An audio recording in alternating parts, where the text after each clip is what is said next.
You are tuned into Bethel, bhgtv. Another Bethel House of God ministry.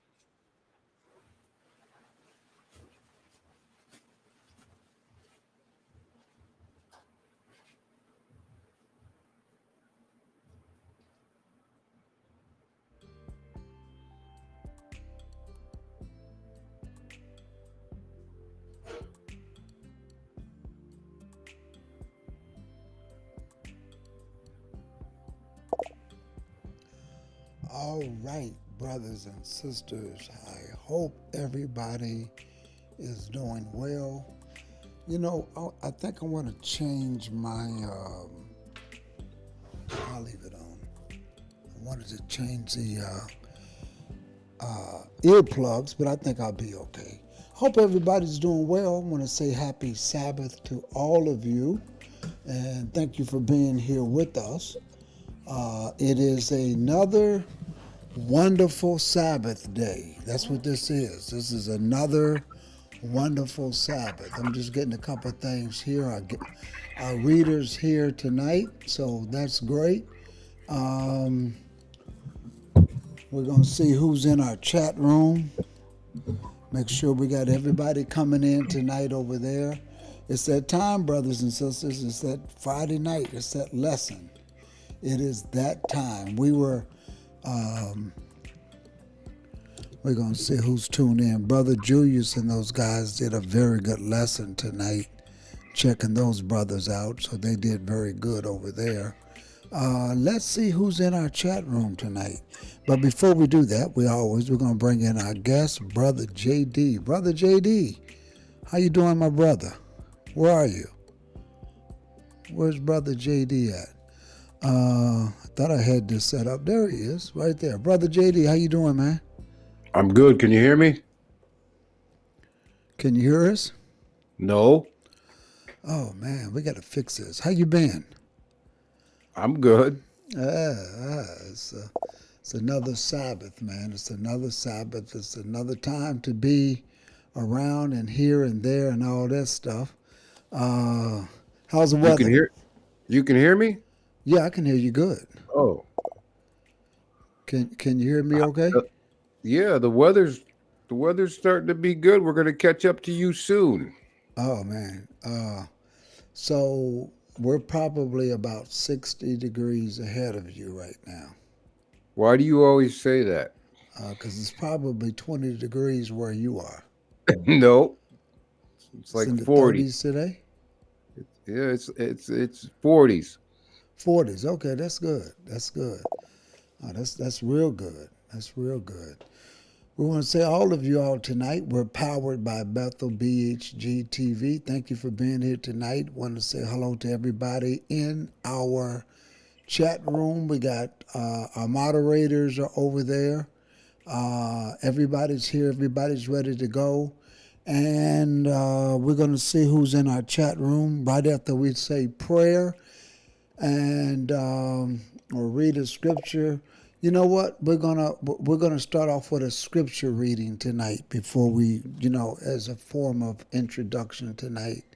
And that scripture reading that we're going to start off with tonight is in the book of Exodus, the 20th chapter, and it's going to be verse number 8. Exodus 20 and 8, Brother JD. You wanna start off us tonight with that scripture? Okay. All right. Remember the Sabbath day to keep it holy. 6 days shalt thou labor and do all thy work. But the 7th day is the Sabbath of the Lord thy God. In it thou shalt not do any work, though nor thy son, nor thy daughter, thy manservant, nor thy maidservant, nor thy cattle, nor thy stranger that is within thy gates.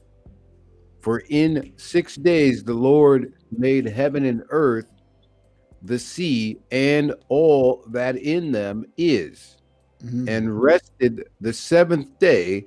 Wherefore the Lord blessed the Sabbath day and hallowed it. All right, that's good. That's right there, my brother. Let's see who's in our chat room tonight. Let's see. First in our chat room tonight. First in our chat room. You know, we were on earlier. I don't know if you all know that, but we were on very, very earlier today. Chiruda, thank you for being here. Alva, thank you for being here. Yashanika, thank you for being here. Katrina, thank you for being here. There's um, Judah Business, Franklin, Sister Beauclair up in Chicago, Illinois. There's Coach, our moderator tonight, Brother Mark P. Thank you for being here. True All Day, welcome. Thank you for being here. Tango Thomas. All right, Tango. Thank you for being here. Let's see who else we have. Pastor Carl Billingsley. Thank you for being here. And that's everybody that wants to be in the chat room is in the chat room. There's Brother Landon coming in. And as you all come in, you'll be scrolling in right on the bottom of the screen there, coming right up to everybody. Oh, man. We read the Sabbath for a reason. And the reason why we read the Sabbath, brothers and sisters, because it's the plan to salvation. This is what we're going to be talking about tonight. The Sabbath, the plan to salvation. We have been on this all week long. Tuesday, Wednesday. We came back a little bit on Thursday. And, of course, tonight when we have our reader with his brother JD. And we're going to hit that. We're going to hit it tonight. And we're going to be hitting the plan to salvation. We talked about a lot and covering all of this. So we're just glad about that. There's Brother McCoy. Brother McCoy, if you get a chance, I want you to put the new code for the prayer line in there, the new code for the prayer line. I have it, and I'm going to let it scroll at some point in time later on so you all can see that. So as everybody's coming in tonight, we're going to talk about the Sabbath. I will tell you all that we have been keeping the lessons kind of short, within an hour and a half, and we're going to hold to that tonight too. And I tell you why, because I'm a little tired tonight, and but nonetheless, this is I'm excited to be here, very excited to be here. Brother JD read Exodus the 20th chapter, and in this lesson tonight, the plan to salvation. The Sabbath is a plan.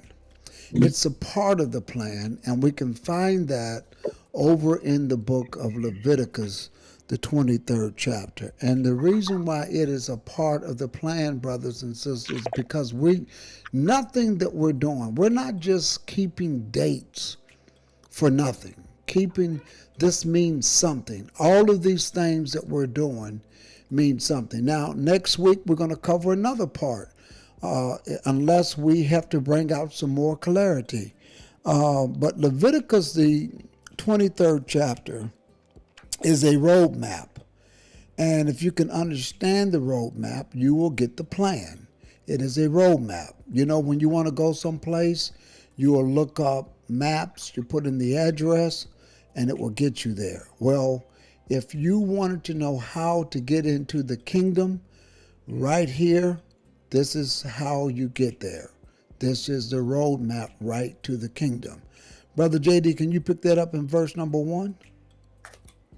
And the Lord spake unto Moses, saying, Speak unto the children of Israel, and say unto them, concerning the feast of the Lord, which you shall proclaim to be a holy convocation, even these are my feasts.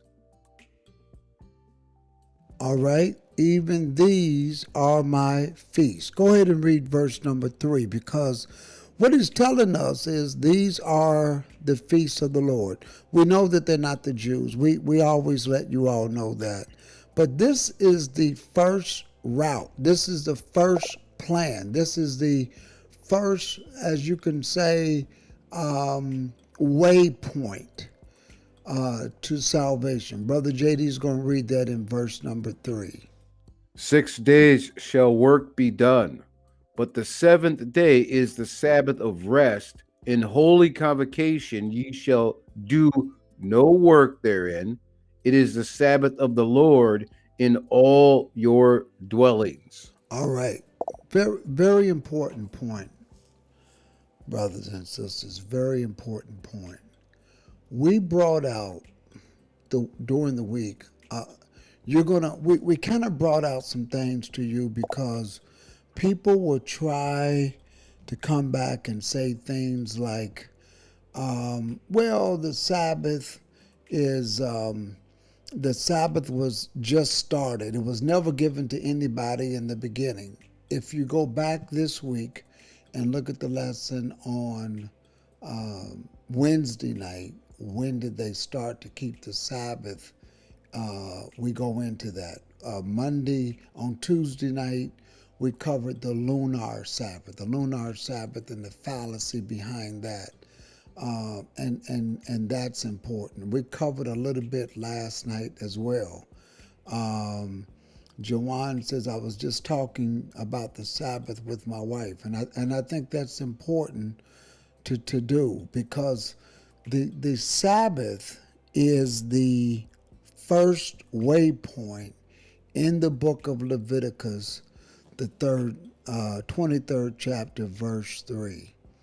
When he tells us to do this in this chapter, it's bigger than creation, okay? It's bigger than creation. I know a lot of people are going to tell you that the Sabbath did not exist, but that's why, it was not kept by anybody else. We showed you those lessons again on Wednesday night, how Adam taught it to his children. It got all the way down from Adam all the way down to Enoch. Enoch taught it.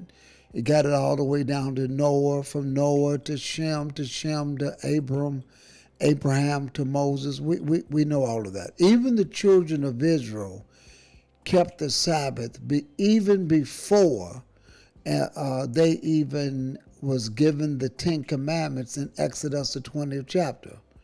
They kept the Sabbath. Moses was trying to take them back to the Sabbath. When they were in Egypt, because they were in bondage, a lot of things they could not do anymore. They knew to cry out to the Lord, and the Lord heard them. That's why he saved Moses and rescued him to get them out of there. Let's go over to the 16th chapter, Brother JD. We're going to go to Exodus, the 16th chapter. And I'm just going to show this to you because, well, you know what? Before we go over there, let's go to Genesis, the 18th chapter. And I just want to show this to you. I'm going to go all the way down to this particular verse here, just to show you the relationship that Abraham had. I'm sorry, not the 18th chapter, the 26th chapter. The relationship that he had with God, and the plan that Abraham was supposed to do. Read verse number 4 and 5. And I will make thy seed to multiply as the stars of heaven, and will give unto thy seed all these countries, and in thy seed shall all the nations of the earth be blessed. Why? Because that Abraham obeyed my voice and kept my charge, my commandments, my statutes, and my laws. Okay, so what we've learned is that this is nothing new, brothers and sisters. This is nothing new. This is something that has always been done, okay? It has always been done, even from the very beginning. We're going to go to Genesis, the second chapter. Very good book, Genesis is. You can get a lot of information from there. Read verse 1 and 2 and 3. Verse 1, 2, and 3. Thus the heavens and the earth were finished, and all the host of them. And on the seventh day God ended his work which he made, and he rested on the seventh day from all his work which he had made. And God blessed the seventh day and sanctified it, because that in it he had rested from all his work which God created and made. Absolutely. So this goes all the way back. The fact that when he gave it, just so you all know, he's not going to do this and not give it to Adam, okay?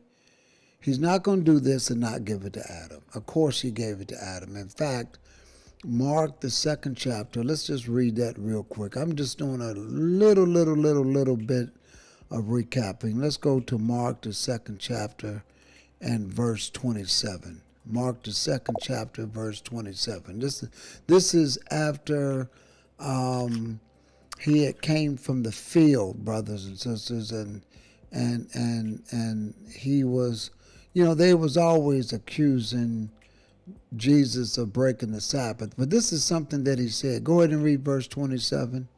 And he said unto them, the Sabbath was made for man, and not man for the Sabbath. So when we look at Genesis, the second chapter, God did this because he wanted man to rest. Because as he rested, he wanted man to also rest. Why? Because that in it he had rested from all his works which he created and made. Keep in mind, he blessed the Sabbath day, sanctified it. No other day is blessed.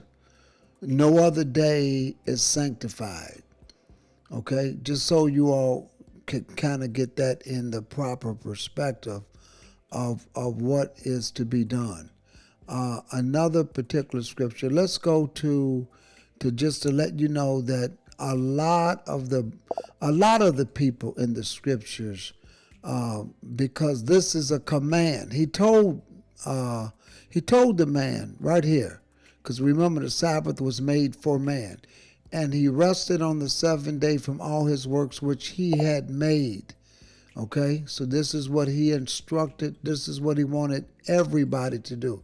Whenever you are obedient to God, you are basically walking in his ways. We're going to go to Genesis 5 and 24. Let's find out who walked in his ways. Read verse number 24. And Enoch walked with God, and he was not, for God took him. Okay, so that just lets you know that Enoch, brothers and sisters, walked with God. He didn't play around. He walked with God. Let's go over and look at that in the book of Hebrews, Brother JD, so we can get confirmation that he walked with God. And when you can only walk with God when you're doing what he says do. Look at the 11th chapter, verse 5. 11th chapter, verse 5. By faith, Enoch was translated that he should not see death, and was not found, because God had translated him. For before his translation, he had this testimony that he pleased God. See, so in other words, he did what he was instructed to do. Okay? But then it got to the point where, God was upset with man because not everybody listened. Not everybody during those days before the flood listened. And what did they do? They, more than likely, that not only were they not keeping the Sabbath, they was not doing other things that they were instructed to do. Because you have to understand, you're not going to, God is not going to destroy the earth. He did not destroy the earth just because man was wicked. There's a reason why man was wicked. The reason why man was wicked because they were not following the instructions of the God of Israel. Read verse number 7. And the Lord said, I will destroy man whom I have created from the face of the earth, both man and beast, and the creeping thing, and the fowls of the air, for it repenteth me that I have made them. But Noah found grace in the eyes of the Lord.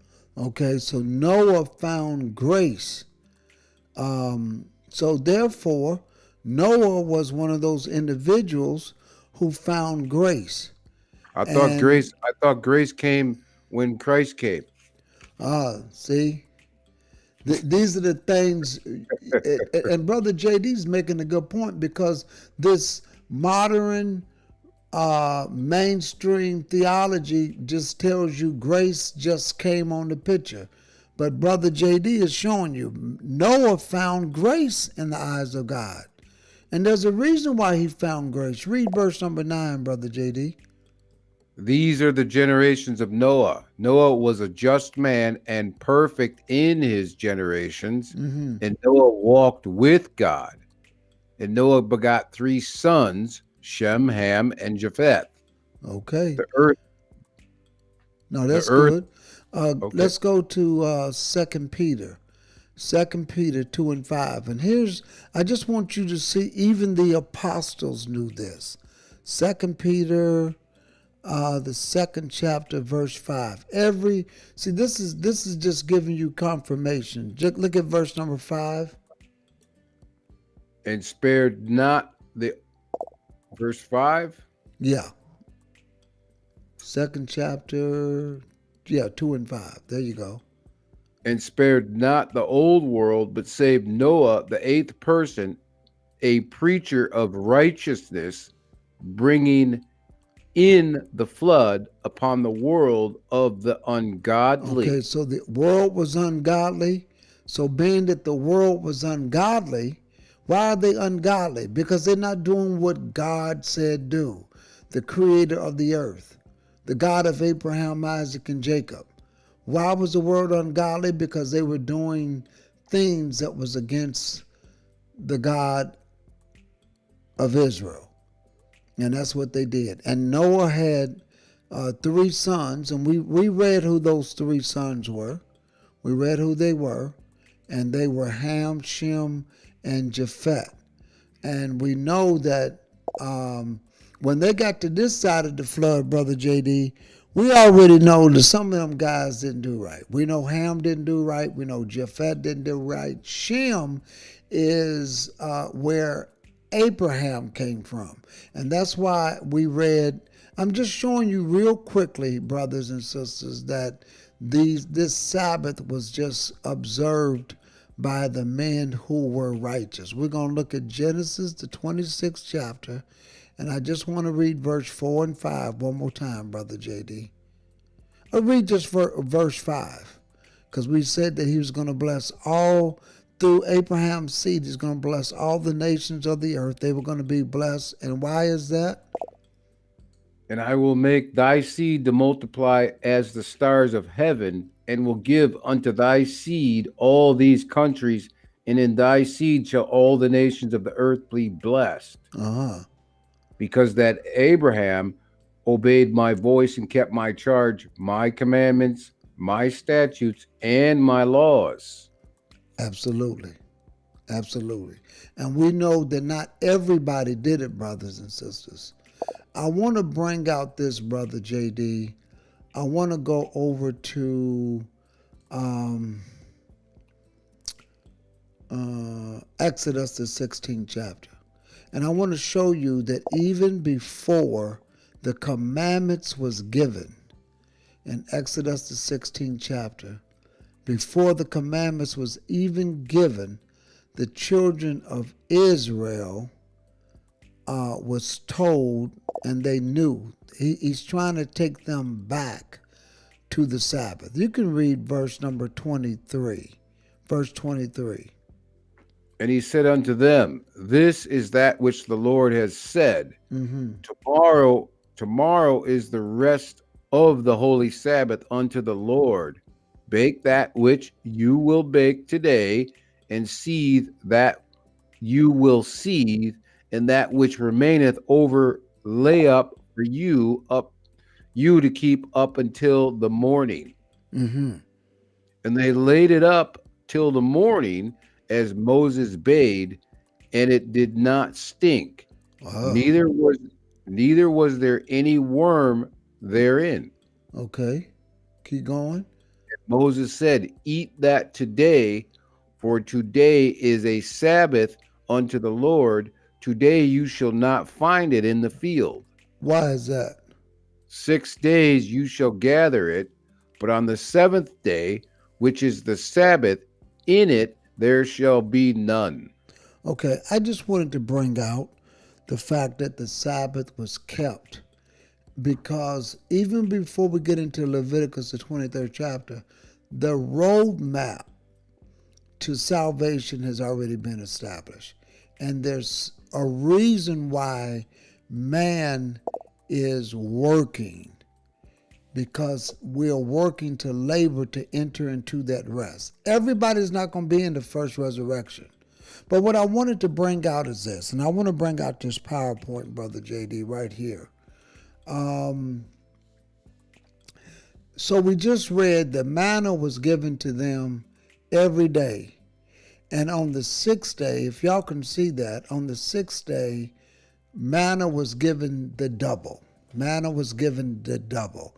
The next day is the Sabbath day. I want you to look at the next one going down because this is just important. This is very important because what the God of Israel is trying to show us by observing the Sabbath every week on a rotating basis. So you can go and look at that lunar Sabbath and you can see that they don't keep it on a rotating basis. But every 7 days, brothers and sisters, you start back over to day 1, day 2, day 3, day 4, day 5, day 6, day 7. And the reason why we're doing that is because let me just move this up to right here. The reason why we're doing that, it is because it is showing that mankind is trying to get into right here on that last one where it says where Christ reigns on earth. That's where we're trying to get to. This is the kingdom of Christ right here. When the Messiah returns, right there where that green is, this is what's going to be happening. He will reign on earth. That's why Leviticus, the 23rd chapter, brothers and sisters, is the roadmap to the plan to salvation. What Leviticus, the 23rd chapter, is trying to show you is that this is how you get to the kingdom. Number one, you observe the Sabbath, because on the Sabbath there's going to be a rest day. And on that rest day, Christ is going to reign on earth during that day. Satan is going to be bound 1,000 years. Okay? We're going to show that to you because keeping the Sabbath for weekly purposes is just a touch of it. Okay? That's all that is. That's just one touch of it. Okay? What you're doing is that you're showing that and commemorating that by keeping the Sabbath on a weekly rotating basis, you are going to commemorate when Christ returns back and Satan is going to be bound 1,000 years. And we're going to read that in Revelations, the 20th chapter. Revelations, the 20th chapter. And Brother JD's going to read this. He brought this out. Brother JD, a few months ago, this is one of those scriptures you brought out. We were talking about the 1,000 years and all like that. But here, what we're just going to show you is what's going to happen, brothers and sisters, when you get to that green part, which is day 1 all the way through day 7. And day 7, by the way, is the only day that was given a name. And the name that it was given is Sabbath. Okay? Read that, Brother JD, as what's going to happen on the Sabbath day. Go ahead.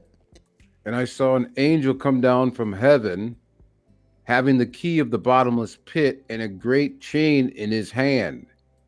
And he laid hold on the dragon, that old serpent, which is the devil and Satan, and bound him 1,000 years. Okay, so right here, Satan is going to be bound.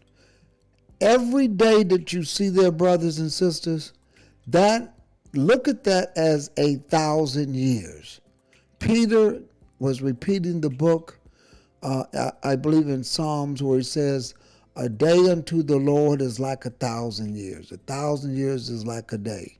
So basically, from the time that man was created, there's going to be flesh on this earth for 7 days. This is why that when they sprinkled the altar back in the day when they were doing an atonement, they were sprinkling the altar 7 times. The reason why 7 times, he's taken the blood to cover mankind as a similitude for all 7,000 years. That's why he did that. When we get over into Passover, the blood, you have to kill the lamb first, and then you eat unleavened bread for 7 days. Why? Because mankind is in the flesh for 7 days, 7,000 years. And it is a reminder that mankind is to be sin-free for 7,000 years. Now, we're not going to get into what happens after this, but I want to show this to you, that in Leviticus, the 23rd chapter, all of this, starting with verse 3, is pointing toward this day. This is when Christ reigns on earth. This is when Satan is going to be bound 1,000 years. That is what observing the Sabbath is commemorating. Read that, Brother JD. Pick it up in verse number 3. And cast him into the bottomless pit, and shut him up, and set a seal upon him, that he should not deceive the nations no more, till the 1,000 years should be fulfilled. And after that, he must be loosed a little season. Can I make a point? Yes, sir. You have a calculator? Yes. Online? Not online. On your computer? Yeah, I got one on my computer. I'm looking for 1,000 years. Okay. So, when was America founded? America became a country in 1776. Take that away from 2021. Was 1776, 18, 19, 20, 76. It's roughly about 200 and some years old. 245. 245 years old. Look how far America has come in only 245 years. Mm-hmm. Can you imagine 1,000 years of Christ reigning? How many changes there's going to be made on this earth? Very good point, because that's what we have to look at. We have to look at what, very good point. And I hope you all get what Brother JD is going at with this, because when you look at, some people say, well, that was so far back ago. But when he reigns, it's going to be 1,000 years. There's going to be a lot of people. Remember what Noah and his 8 people did after the flood. After the flood. And it's been almost 2,000 years since that day, since that time period. And when you look at all the people on the earth, well, when he returns, He doesn't kill everybody. He leaves a remnant from every nation. So think about how many people are going to be around. The brother said, what about the Sabbath of the land in Leviticus, the 25th chapter? Well, very good point, because the Sabbath and the rest is all pointing to this, Brother True All Day, everything. The fact that you have the counting of the Pentecost, 7 sevens, and the morrow after the 7th Sabbath, all of that, all of those numbers play a very significant role. Very significant role. And this is why we have to understand the Sabbath as being a plan to salvation. Because when you understand Leviticus, the 23rd chapter, it is getting you to Revelations, the 20th chapter. That's where it's getting to you. And when he says that in Exodus, the 20th chapter, when Brother JD read that again, Brother JD, in verse number 3. Pick it up in verse number 3. And cast him into the bottomless pit, and shut him up, and set a seal upon him, that he should deceive the nations no more, till the 1,000 years should be fulfilled. And after that he shall be loosed. He must be loosed a little season. This is why the scripture says, bear no burden on the Sabbath day. This is why the scripture says, don't do any work on the Sabbath day. Because during this time, brothers and sisters, when Christ reigns, that is when the lion and the lamb will be able to eat hay together. That's when the bear and the other animals, the bear's not going to even attack. No animal's going to be attacking. It's going to go back the way it was before the flood, except Christ is going to be reigning this whole 1,000 years. That's why in Leviticus, the 23rd chapter, and let me just go back over there real quick, Brother JD. This is why right here is a plan. When you read Revelations, the 20th chapter, brothers and sisters, this is what's going to get you there. That's why he says, these are the feasts of the Lord, which you shall proclaim to be holy convocation. Even these are my feasts. This Sabbath is getting you to Revelations, the 20th chapter. That's what it's going to do. It's going to get you right there to this part where it says that when they're going to lay hold of that dragon, that old serpent, which is the devil, Satan, and bound him 1,000 years. This is during the 1,000 years right here on this earth.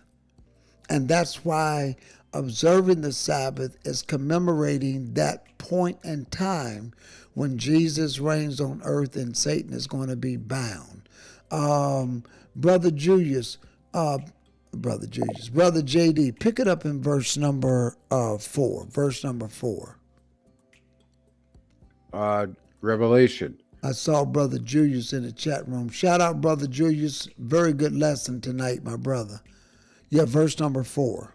And I saw thrones, and they sat upon them, and judgment was given unto them. And I saw the souls of them that were beheaded for the witness of Jesus and the word of God, and which had not worshipped the beast, neither his image, nor had received his mark upon their foreheads or in their hands.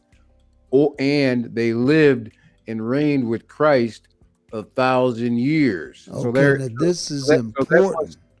That must take away the rapture too. That takes away the rapture, brother. Pre-trib rapture just got killed. Go ahead. That just got killed. That quick. On the way of learning something, we learn something. Because what's going to happen is, brothers and sisters, when Christ is reigning, I saw thrones. Thrones.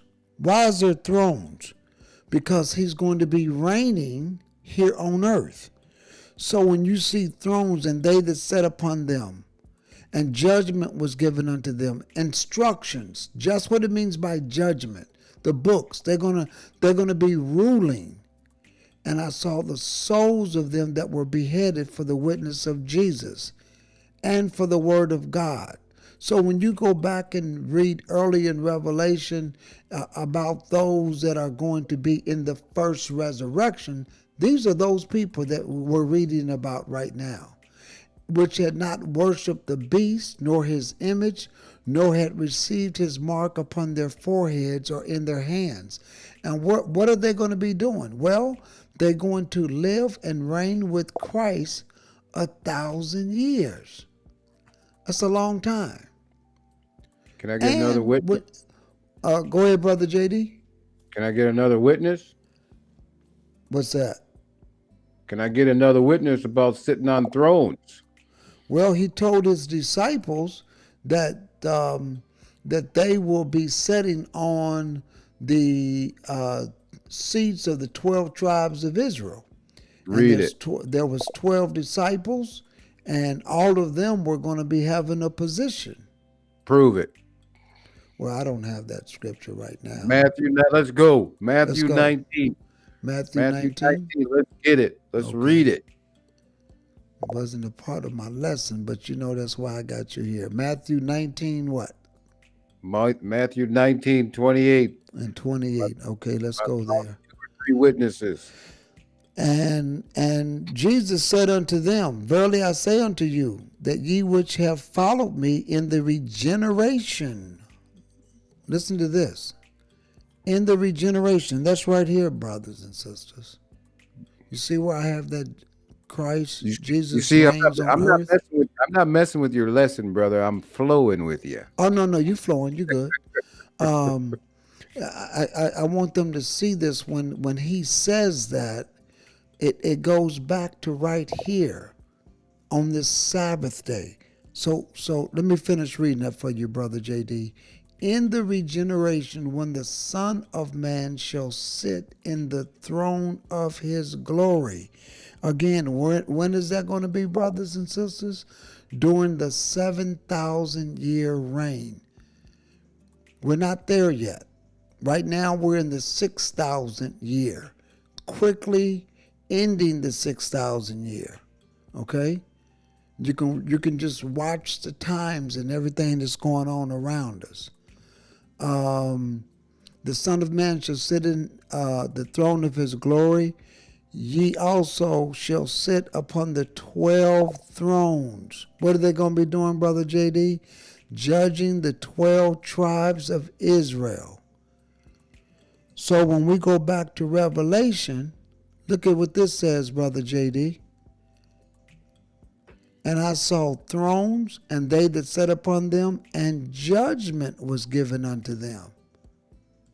So here it is, right here. Mm-hmm. Judging the 12 tribes of Israel. And not only that, Brother JD, let's go to Zechariah. The book of Zechariah, so we can show people when he's going to be returning.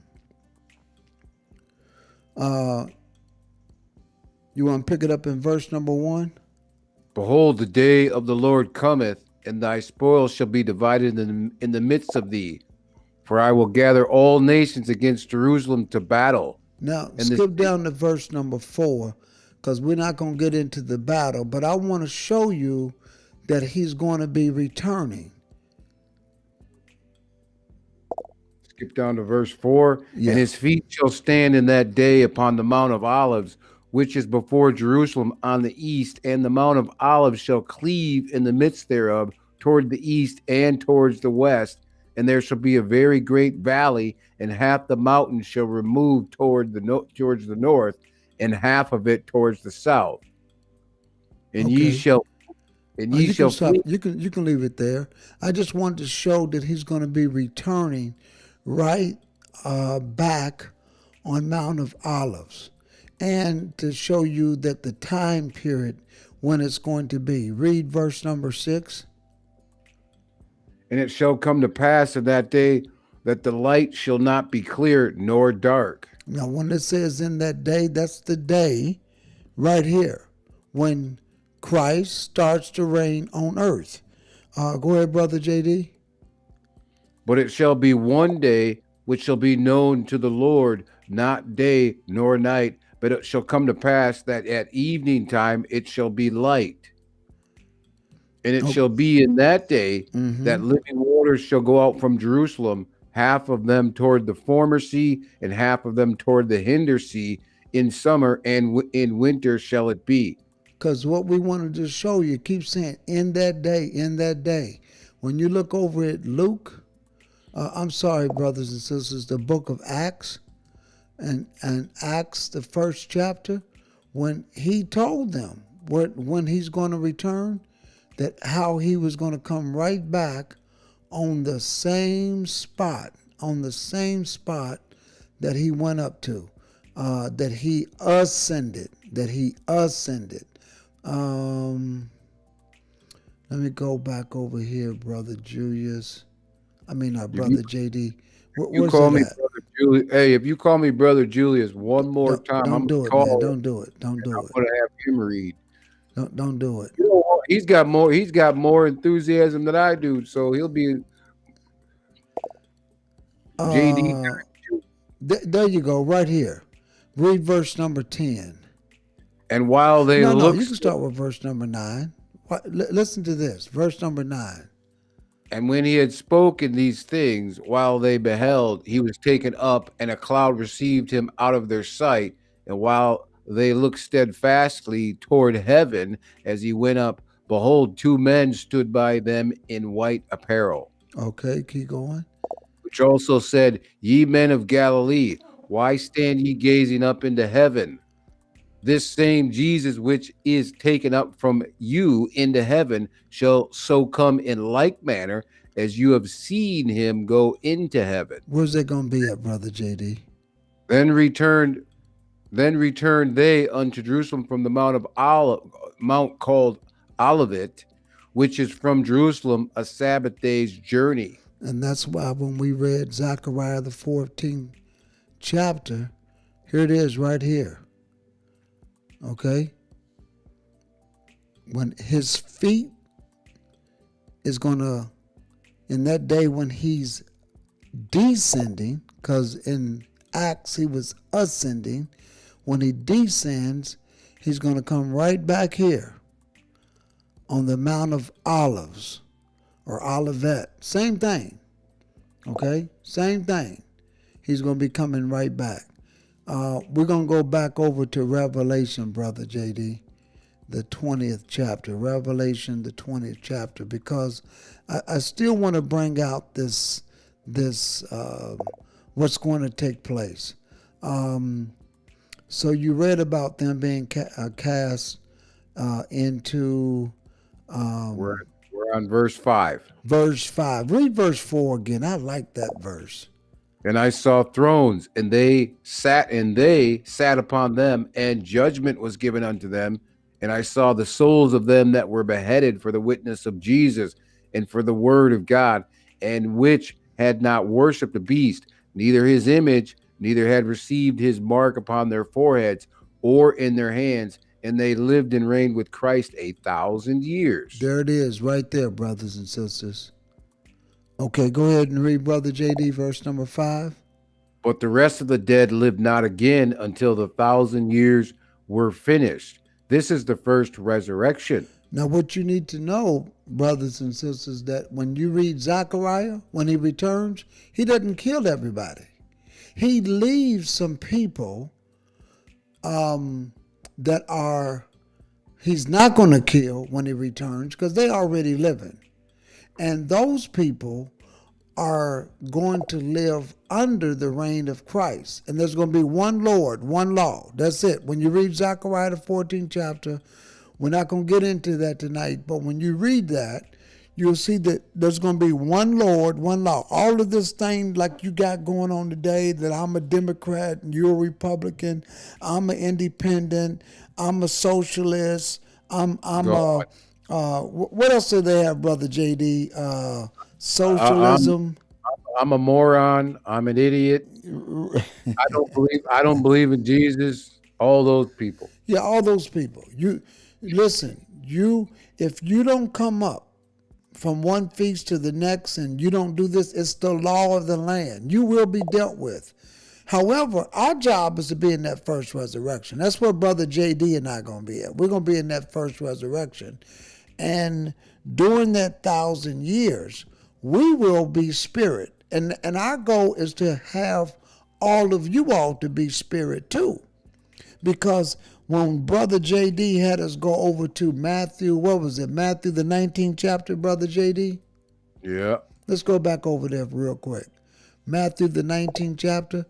Look at this. Do you think these disciples, was it verse 28? Yes, sir. Do you think these disciples are going to be in the flesh, brothers and sisters? No. They will be spirit. What are they going to be doing? They're going to be sitting on the thrones judging the 12 tribes of Israel. Yeah, but we got to make sure we know why. Read verse 27. He's just not picking people randomly. Oh, yeah. Yeah. Verse 27, so we can make sure people understand this. You got to do something to earn that title. Oh, yeah. You're not going to just get it because they're going to, like it's a lotto, people. Yes, sir. What did Peter say?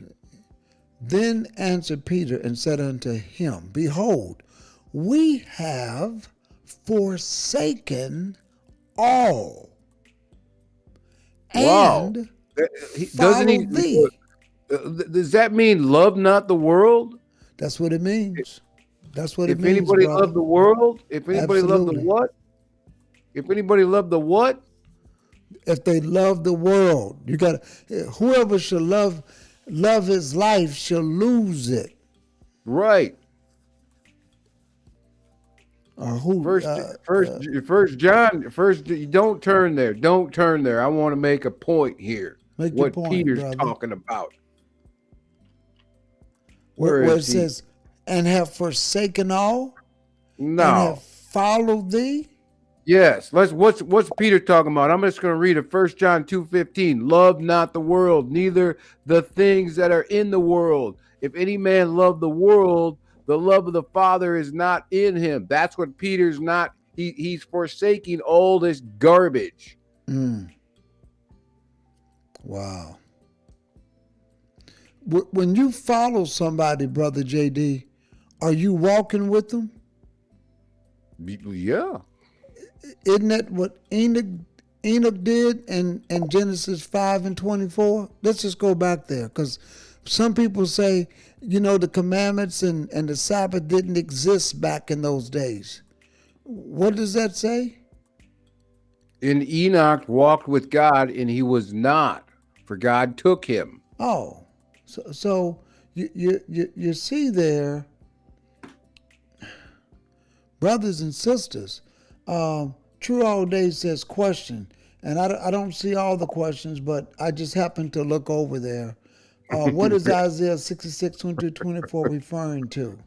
What time frame? That's when he returns, brother. When he returns at the beginning of that seventh day, the slain of the Lord is going to be many. That is the same thing as in Zechariah, the 14th chapter, when he returns. So all of this is when he's returning. He's only going to return back one time, folk. Good question, Brother True Day. He's only going to come back one time. There is no third coming. There's only a second coming. Okay? That's it, brothers and sisters. A second coming. And when he comes, he's going to be setting up a kingdom. When he sets up that kingdom, we know that the disciples are going to sit on the thrones judging the 12 tribes of Israel. And we know there's going to be kings and priests in that land, because what does it say here, Brother JD? Go back to verse number 4, Revelations 20:4. And I saw thrones, and they sat upon them, and judgment was given unto them. And I saw the souls of them that were beheaded for the witness of Jesus and for the word of God, and which had not worshipped the beast, neither his image, neither had received his mark upon their foreheads or in their hands, and they lived and reigned with Christ 1,000 years. 1,000 years. Sister Coach said, don't leave us out. We're going to be right there also. Go ahead and verse number 5. But the rest of the dead lived not again until the 1,000 years were finished. This is the first resurrection. So if it mentions the first, that means there's going to be a second, right? That's right. So read verse number 6. Blessed and holy is he that has part in the first resurrection. On such the second death has no power, but they shall be priests of God and of Christ, and shall reign with him 1,000 years. So we see right here, brothers and sisters, right here, we are going to be with him when he reigns. And that's why the Sabbath is a plan to salvation. That's why Leviticus, the 23rd chapter, talks about it. The first thing he wants you to do in the plan to salvation is to keep the weekly Sabbath. That's number one. Keep the weekly Sabbath, okay? That's the first thing that you got to do is keep that weekly Sabbath. When you keep that weekly Sabbath, you're going to be just fine. You gotta do a lot more than that. Brother JD read over there, you got to forsake all and you got to follow him. And when you follow him, you got to do something, brothers and sisters. You just can't follow him. You got to walk with him. And when you walk with him, there's something you got to do. Okay? You got to do like everybody else did. Noah walked with him. Enoch walked with him. See, this is not something new that these people on earth have done. They didn't just decide, oh, okay, what am I going to do? No, they walked with God. They did what God wanted them to do. Okay, that's why we read Genesis, the 6th chapter. Let's go back over there, Brother JD. Genesis, the 6th chapter. So you can see, so when people try to tell you, those commandments are just for Israel. Nobody else did it. Nobody else did it. Go ahead and read. Go ahead and read verse. You can start off with verse number 9. 6 and 9. Well, you know what? Look at verse number 5. Verse You number put your 5. Bible on the screen for everybody else. Oh, okay. Verse 5. And God saw that the wickedness of man was great in the earth, and that every imagination of the thoughts of his heart was only evil continually. What makes you evil? When you do things the opposite of what God says. So why were they evil? Because they was not obeying God. So the Sabbath was there, brothers and sisters. We know the Sabbath was there because he gave it to Adam. Adam gave it to Enoch. Enoch gave it to Noah. Noah gave it to Shem. Shem gave it to Abraham. Abraham gave it to. It's all of the people of God knew this. Okay, so don't let nobody fool you and make you think that no, that's something new. Okay, when you're doing evil, and the earth is evil, and he's got to destroy it because their hearts are evil, that means you're doing something contrary to God. That's what that is. Read verse number 7.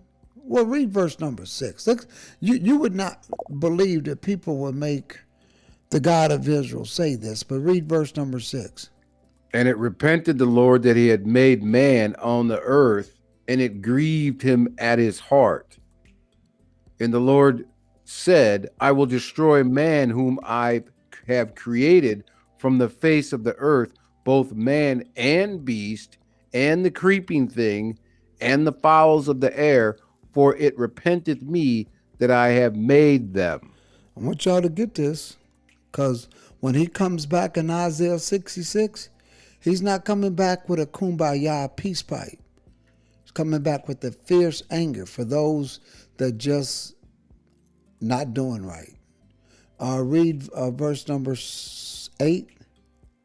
But Noah found grace in the eyes of the Lord. Okay, I just wanted to put that in there. So here's where we are, brothers and sisters.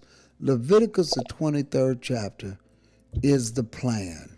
That's the plan to salvation. I'm going to go back over there and read that because you're going to say, how is the Sabbath? See, this is the first thing people are going to ask. Why is this?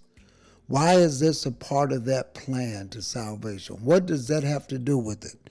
It's all about right here. You work 1 day, 2 days, 3 days, 4 days, 5 days, 6 days, you rest. Man is going 1,000 years, Psalm 90 and 4. Let's just read it real quick, Brother JD. Psalms 90.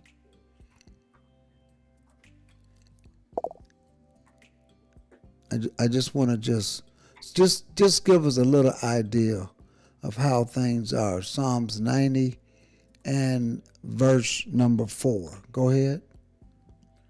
For 1,000 years in thy sight are but as yesterday when it is past, and as a watch in the night. Okay, so here we are, brothers and sisters. And there's other scriptures, and we're not going to get into the counting and 1,000 years this day. I just wanted to just bring this to you. 1, 2, 3, 4, 5. We are in the 6,000th year right now. Whenever we come together, each Sabbath, every weekly Sabbath, on a rotating basis,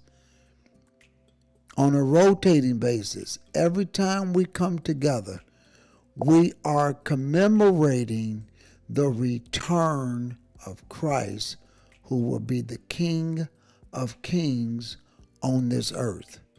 And Satan is going to be bound 1,000 years. That's what we're commemorating, brothers and sisters. It's right here as this plan to salvation. That's why we're here. Okay? That's why we're here. That's why we're doing this. Now, the other part I want to bring out, Brother JD, is this. Because you know what happens? Some people, Brother JD, they say, well, keep in mind, Pastor Johnson, that, and this is the people that deal with that crazy lunar Sabbath thing. They say, we don't know what day is really the day, and because the calendar changed, it went from the Julian calendar to that calendar. I'm going to read something, Brother JD, if you can read that, so we can understand something right here. Can you read that? In 1582, Pope Gregory instituted his calendar by jumping ahead 11 days numerically. Okay, stop right there. Because what I want to show you, brothers and sisters, this is just some history that I was able to gather from a prior presentation that I saw. But basically, what happened is this.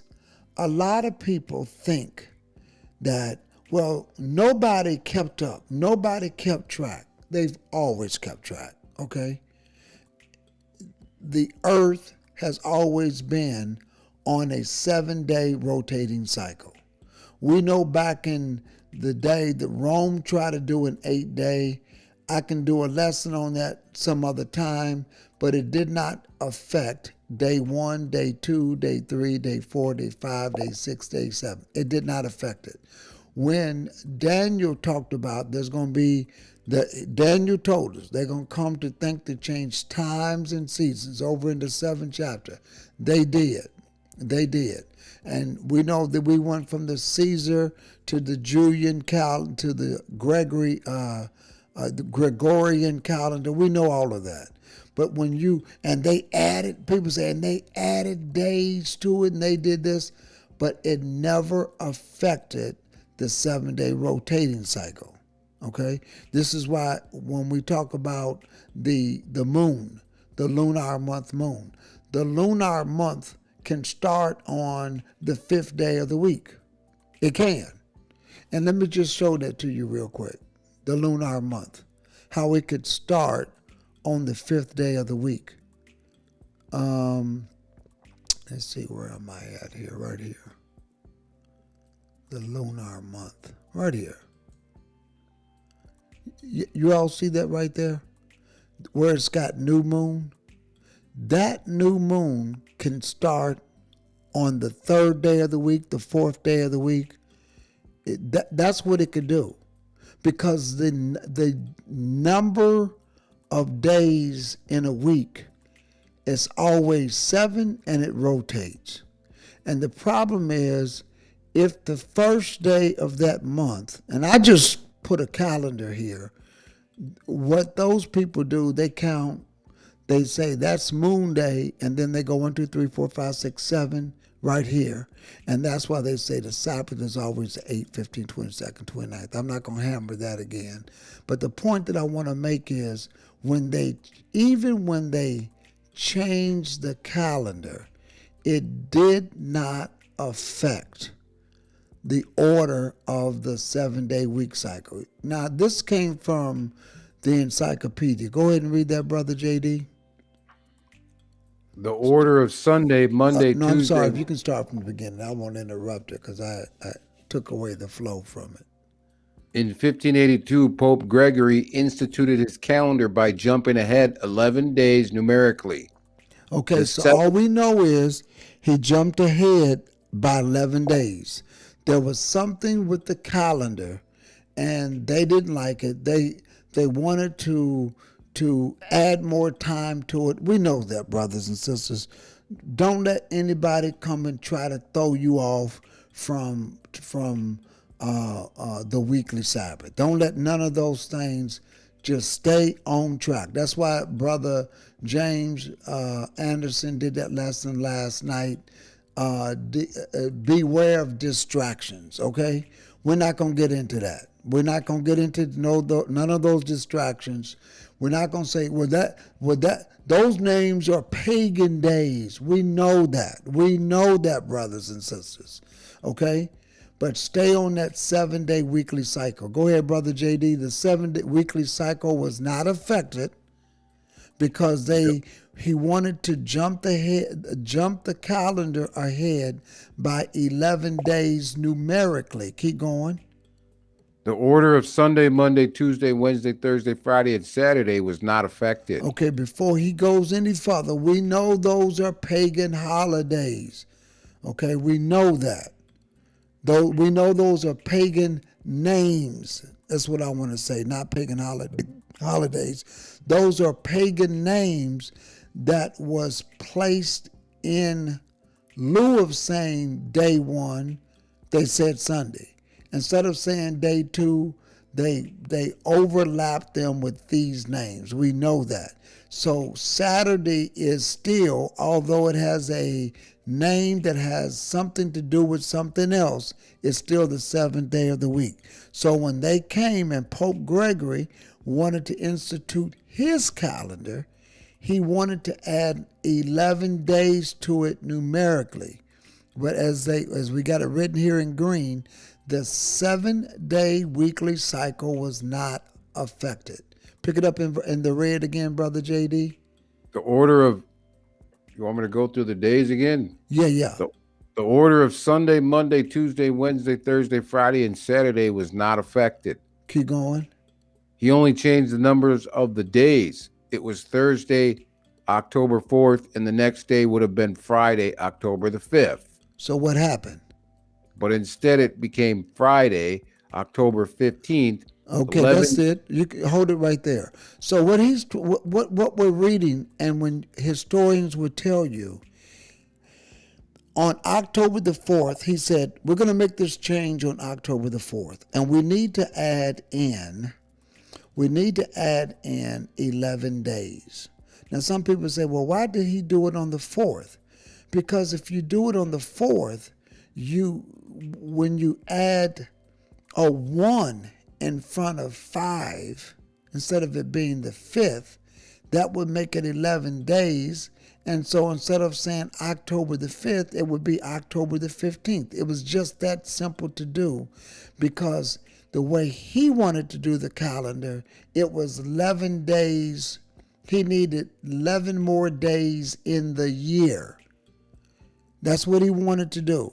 So what he did was on October the 4th, back in 1582, that was on a Thursday. So he says the next day is after Thursday is Friday. In other words, that would have been the 6th day of the week. Instead of it being October the 5th, it became October the 15th. Go ahead, Brother JD. 11 numerical days were added, but the order of the days of the week did not change at all. The weekly cycle stayed exactly the same. Okay, so let me show that to you so you can see it. There it is, right there. Okay? Y'all see that? That's what happened. Right there. That's what happened. When it went from Julius Caesar to Gregory, to Pope Gregory, and October the 4th was on a Thursday. So the next day, instead of it being the 5th, he added 11 days to it, so it made it the 15th. That's all he did. But it was still the 6th day of the week. It was still the 6th day of the week. So when he got to the 5th day of the week, and it happened to be the 4th day of the month, he added 11 days. So instead of it being the 5th, it became the 15th. That's what happened.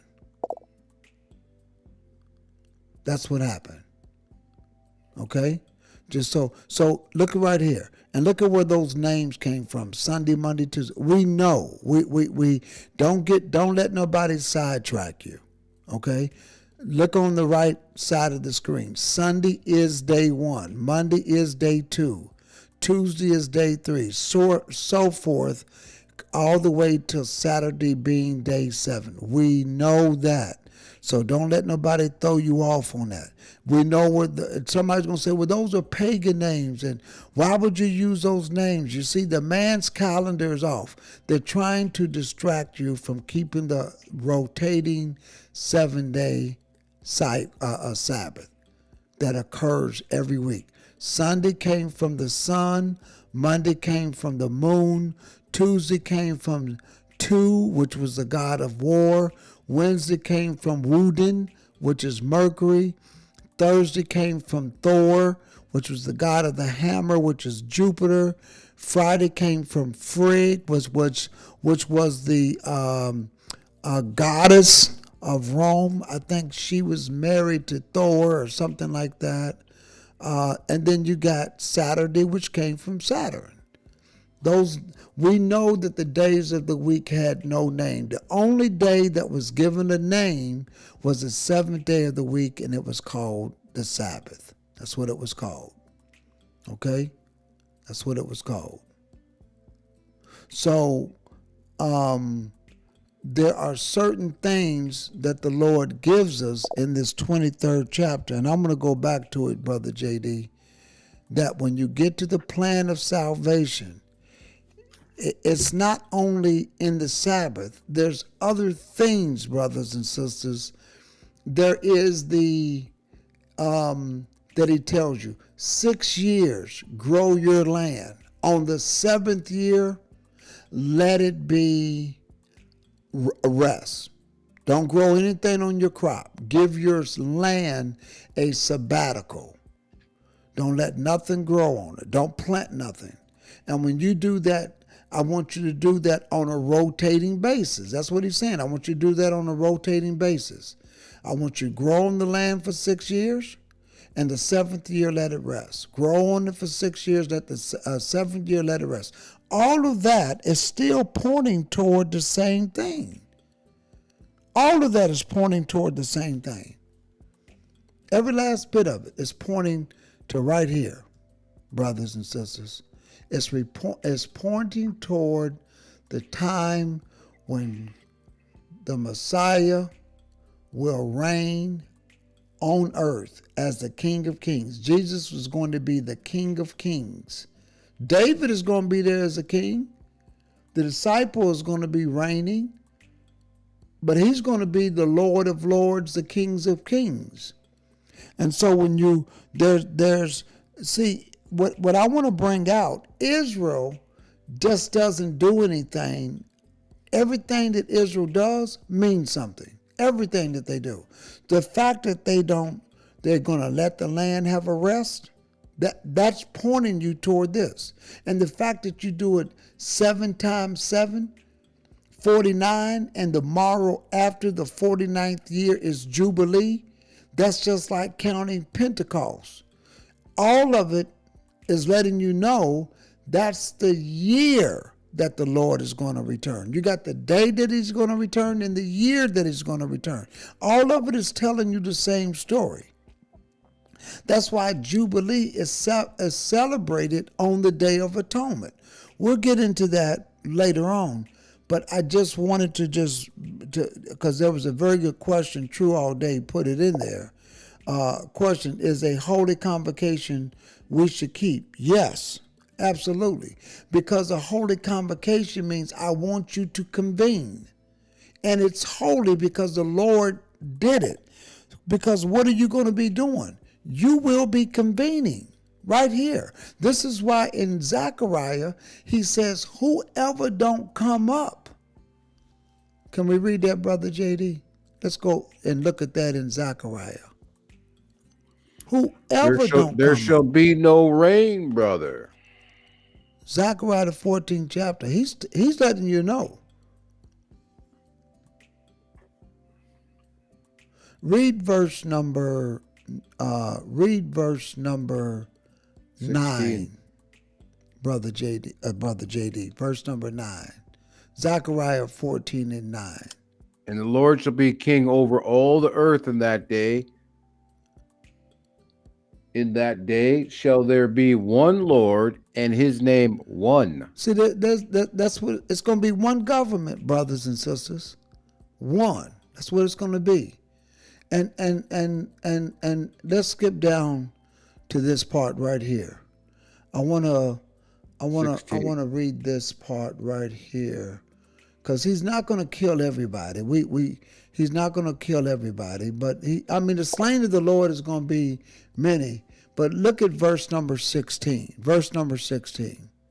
And it shall come to pass that everyone that is left of all the nations which came against Jerusalem shall even go up from year to year to worship the King, the Lord of hosts, and to keep the Feast of Tabernacles. See, these are the feasts. Okay? You got the same ones that we're going to be reading that has a plan to salvation. And the Sabbath is getting you right here, brothers and sisters. That's why he gives you the first one in Leviticus, the 23rd chapter. That's the first waypoint to understand the plan to salvation, is that we're doing this every week on a rotating basis to remind us of this. Read verse number 17. And it shall be that whoso will not come up of all the families of the earth unto Jerusalem to worship the King, the Lord of hosts, even upon them shall be no rain. Because there's going to be life in the water. There's going to be life in the water. And you won't get no rain. Because the Lord he is going to be in control. That's why he says this back up here, Brother JD. Let's go back up and read this part right here. Verse number 8. And it shall be in that day that that living waters shall go out from Jerusalem, half of them toward the former sea, and half of them toward the hinder sea. In summer and in winter shall it be. Because this is why Zechariah said, Ezekiel, when he had his vision, he saw fruit, all manner of fruit, trees bearing 7 manner of fruit, yielding 7 times a year, because that's how things are going to be. And Isaiah said that the lion and the lamb, the bear and the sheep, they're all going to just be able to eat hay together, because it's going to be different, because Satan is going to be bound. There's not going to be the desire for animals to even want to kill each other. The children shall lead them. We read that part. We read verse. Okay, that's the part that I wanted to read in that day, that there's going to, how he's going to set everything up in that day. Let's go back to Leviticus the 23rd chapter, brothers and sisters. And I want to just put that out there, because when it says the seventh day is a Sabbath of rest and holy convocation, you're going to have to come together. That's the law of the land. That's the law of the land. And you know what? When you get into the kingdom, people will want to come, because there's going to be peace for 1,000 years. No, ye shall do no work therein. It is the Sabbath of the Lord in all your dwellings. Why? Because of this right here, brothers and sisters. That's what he's trying to tell you in Leviticus, the 23rd chapter. What he's trying to tell you in Leviticus, the 23rd chapter, is that I want you to keep the Sabbath weekly, every 7 days. That's why you can't go with the lunar month, because at the end of the month, you're not going to have 7 days. Let me just show this to you real quick. Let me just show that to you real quick, brothers and sisters. You see, when you get to the lunar Sabbath, when they say that the 8th, the 15th, 29th, you got 2 days that they call transition days. There's no Bible for that. They do that because when you got a bad doctrine, you got to try to make it work. So they have a transition day. It could be 1 or 2 days into that transition day. But I want you to count, because the 8th day of the month is what they teach is the next Sabbath. The 8th day after the new moon. Listen to this. You can have 1, 2, 3, 4, 5, 6, 7, where you already done passed that, 8, 9, 10. 10 days. At the end of each month, you're going to go to 10 days before you have your next Sabbath. And the problem is with that, brothers and sisters, there's no Bible for it. None at all. Why? Because we are on a 7-day rotating cycle. He wants you to be reminded.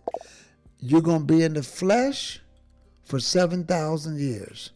After the end of 6 days, which we're coming up in, this is to remind you every Sabbath that you all come together, every Sabbath that you convene together. Not only is it because of creation, because I'm letting you know that he is going to be returning. This book in Leviticus, the 23rd chapter, is the plan. It is the roadmap to get you to salvation. And that's what it's doing, brothers and sisters.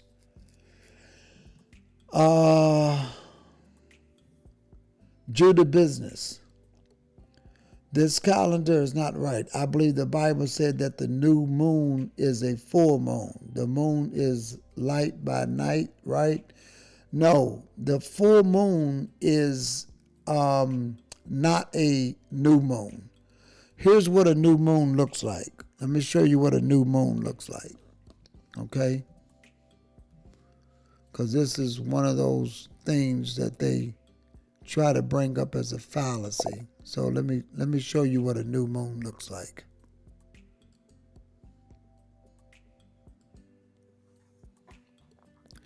You see that there? The reason why you call it a new moon, right now, the moon is getting ready to start. It's right there where you have that crescent. That's the new moon. And 15 days later, it's a full moon. Because on an equal balance situation, the moon goes from here all the way back. If you notice that the crescent will start on one side, and as it starts to mature, it gets bigger, all the way till you get. This is how you know that you are in the middle of the month. Then the crescent starts to switch, and it goes on the other side until it gets dark. And when it's dark, those are days that you don't have a new month starting. The new month does not start until after those dark periods go away. Once those dark periods, these are days where you don't see no moon at all. It's usually 1 or 2 days. Then you will see that crescent. That's when you know that is a new moon. Okay? Now, there are some people who they said, well, because Babylon did this, we're going to make it this way. To us, that's the new moon. There are groups that are doing that right now. That's incorrect. And that's why you have some people who keep Passover as much as 15 to 30 days away. That's why. Okay? Off. Okay? So this is something, and I can do another lesson on that at another time to show you. And yes, Ecclesiastes 43:7. Let's put that up on the scriptures. Let's put that up on the board. Ecclesiastes 43. I'm sorry, Ecclesiastes, it shouldn't be, I think it's 7th chapter. Ecclesiastes doesn't have 43. Yeah, it doesn't have 43. I think it's the,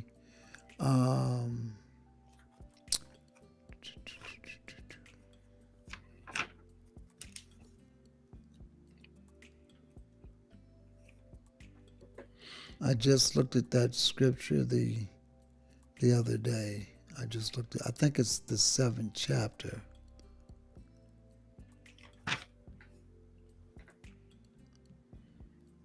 Bring that up again for me, Brother True All Day. Bring that up again for me.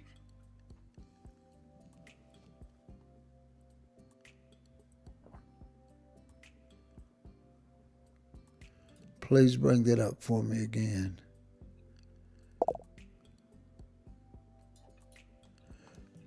And what's important is I think it might be the 4th chapter. Well, he's talking Ecclesiasticus. That's not. Oh, that's he's not over in the. Is he in the? He's Apocrypha? in the Apocrypha. Oh, okay. Somebody put in. Okay, they had put in Leviticus 23 and 32. Let me go back to this right here, so I can bring in Genesis 23. Let me bring you right here. The sun is what determines when a day begins and a day ends. It's the sun down. When the sun goes down, it ends the day and starts the day. Okay? It ends the day and starts the day. So the moon is what is used to start the month. That's how you know you're going from one month to the next. It's the moon that determines that. The sun determines the day on a weekly basis.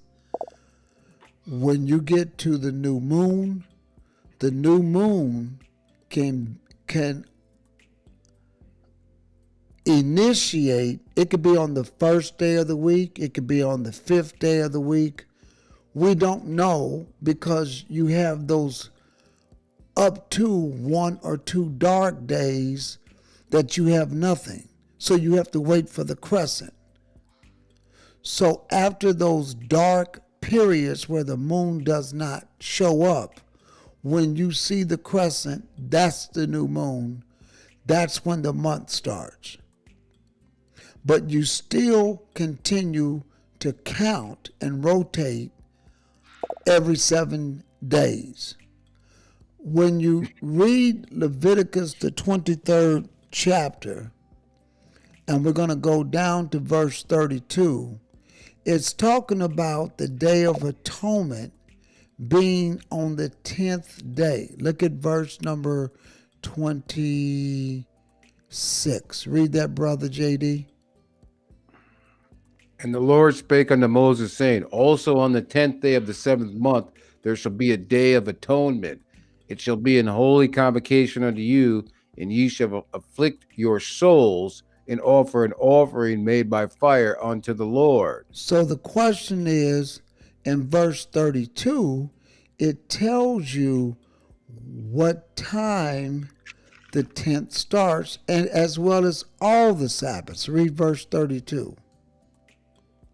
It shall be unto you a Sabbath of rest, and you shall afflict your souls in the That ninth means day of the month. he wants you to start your fast. That's how you start your affliction. But he gives you a time, because the Day of Atonement is on the 10th day of the 7th month. So look at the time. Read that right there.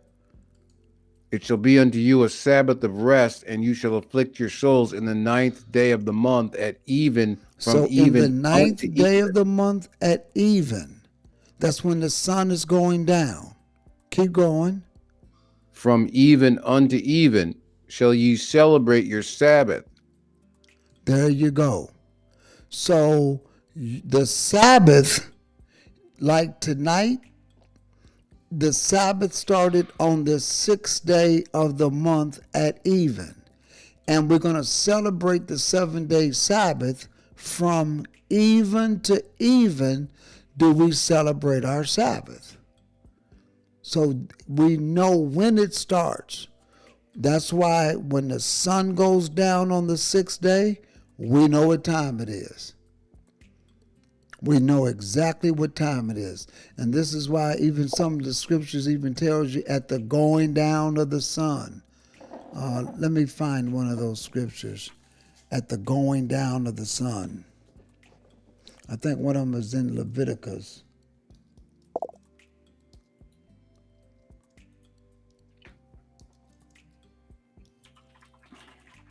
Because this is important to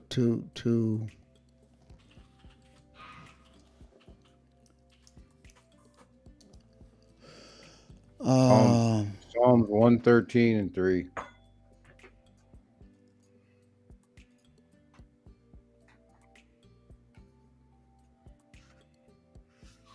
You hear me?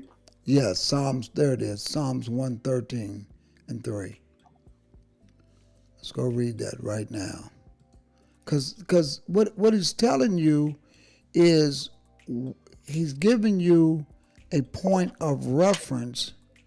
In other words, this is another way to say every day. Okay, let me go right here. Psalms 113 and 3. Read that, Brother JD. From the rising of the sun unto the going down of the same, the Lord's name is to be praised. There you go. That every day. But we know that when you go back to Leviticus, you know that your Sabbath is going to begin from even unto even. So at evening time, you're going to bed. Thereabout, you're wrapping things up. But when you get up, that sunrise all the way to the evening, you got to celebrate your Sabbath. Let me give you another one. I'm going to give you another one here also. Here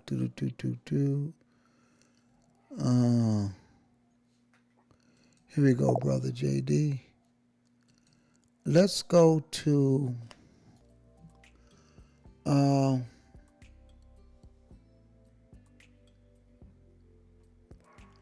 want to go to Deuteronomy.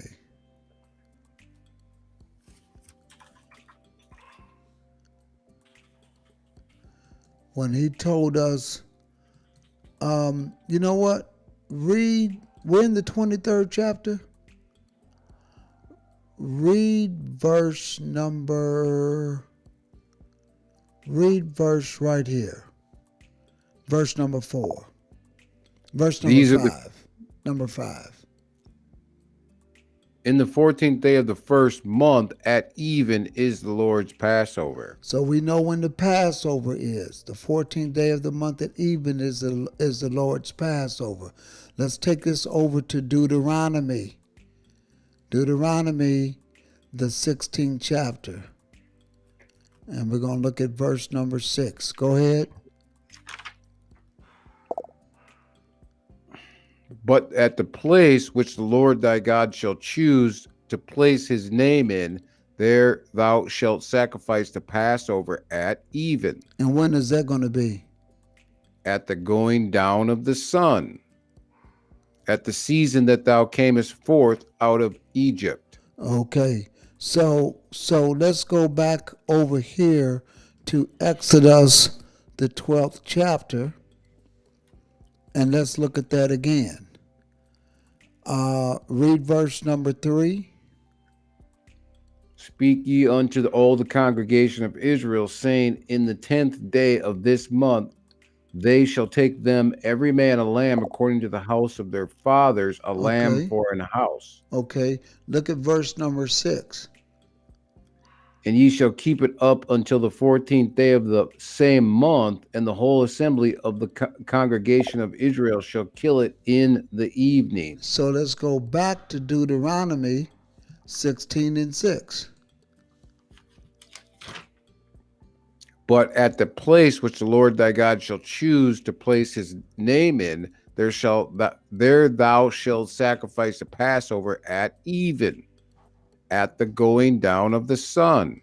Let's go back to Leviticus 23 and verse 32 when it comes to keeping the Day of Atonement on the 10th day of the 7th month. Look at verse number 32.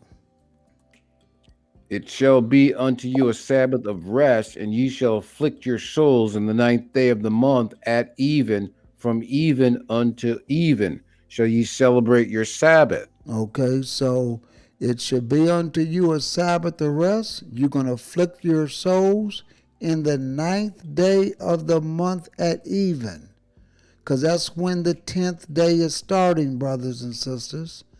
And you afflict your souls only on the 10th day of the month. So from even unto even are you going to celebrate your Sabbath. Question, the 15th day in the middle of the month, this was a feast day, which was a full moon feast. I don't quite, the 15th day. The 15th day of the month is always a full moon. The 15th day of the month is always a full moon. Absolutely.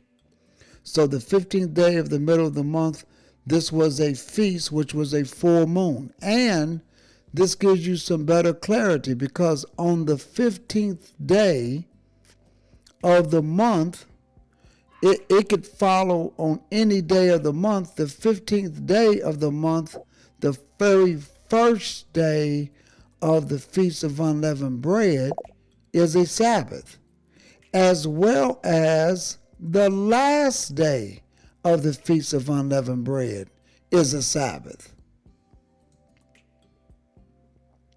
And the first day of the 7th month is a Sabbath. Right here. The 10th day of the 7th month is a Sabbath. So there's several Sabbaths that fall on various specific dates during certain months. Pentecost, you have to start counting day 1 on the morrow after the Sabbath, and then you number 7 Sabbaths, which means the Sabbath will always be on the 7th day of the week. The morrow after the Sabbath is always the first day of the week. So Pentecost will always be the 50th day, will always fall on the first day of the week, which is a Sunday, so-called Sunday, because 7 Sabbaths will get you on the 7th day. 7 times 7 is 49. The morrow after the 7th Sabbath, because you're on a rotating week, it will always be on the first day of the week.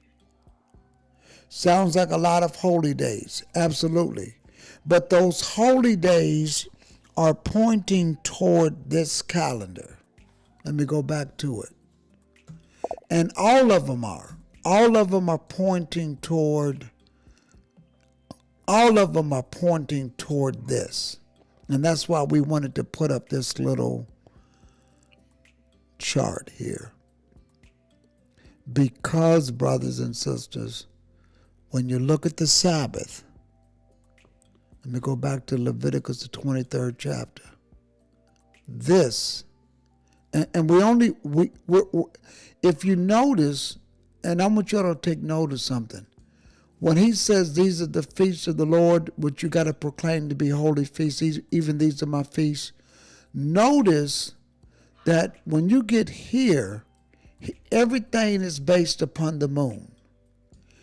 Everything here is on a rotating basis. I want you to take note of that. When he starts to talk about the feast of the Lord, which you got to proclaim, and he's not just telling us to be telling us, he's telling us because they are a roadmap. All of these feast days have a meaning that is relevant to the return of Christ. All feast days, brothers and sisters, and that's what we're going to get into for the next several weeks. All of these feast days will tell you when he's going to return. All of these feast days talk about his return in some sort of aspect or another. Every one of these feast days. And so that's why the first thing he tells you is, okay, this is telling a story. This is telling you something. So the first thing I want you to do is every week I want you to have a Sabbath. Because that Sabbath is a rest. And that Sabbath, Satan is going to be bound, because you can't have no rest until he is bound. There is no peace and tranquility until I take the kill mentality out of animals. That's why Isaiah and Zechariah and the prophets talk about that day, that time. That's why Zechariah talks about it. Isaiah talks about it. That a child will be able to lie down and to pick up the cockatrice. I think that's what they call it. It's like some sort of snake, right, Brother JD? And they won't get bit by it. Because that vicious kill mentality is going to be taken away from animals during that 1,000-year reign. Why? Because Christ is going to be in charge. One Lord, one God. So what he's saying is, I want you to, number one, to know that I'm going to return.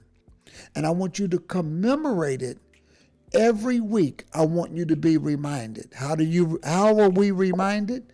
I want you to work 6 days. On the Sabbath, there's going to be a rest. There's going to be a Jubilee. There's going to be, the Jubilee comes tomorrow after the 7th Sabbath. We'll talk about that later as we get down into the feast days. You're going to have a holy convocation. No work in it. It's going to be peace that day. Satan is going to be bound. It's going to be the Sabbath of the Lord in all of your dwellings. The whole land is going to have a Sabbath. Just like every 6 years, you grow your crop. On the 7th year, the entire land gets a rest. During this 1,000 year, the entire earth will have a rest. The entire earth, brothers and sisters. That's why when we read this chapter, it tells a story. That's our lesson tonight, because I don't want to go beyond the Sabbath. Because next week we'll get into the other ones. But I just wanted you to take note that before he tells you what's going to happen on a monthly basis every year, he don't want you to forget every week. Every week. Every week, I want you to be reminded that I'm going to come. I'm going to return. Brother JD, What sayest thou? I don't say anything. You just said it all. Man. Brother Julius is in the chat room. Brother Julius is holding that chat room down tonight. Yeah. He and Coach got that down. I want to thank the Lord for them. Coach too, you bet. Yeah. Brother. Lots of questions. Some of these questions in here, I gotta say that some of these questions, True All Day, you ask a lot of questions with a lot of scriptures. I think you might already know the answer to half of them already. Because if you know where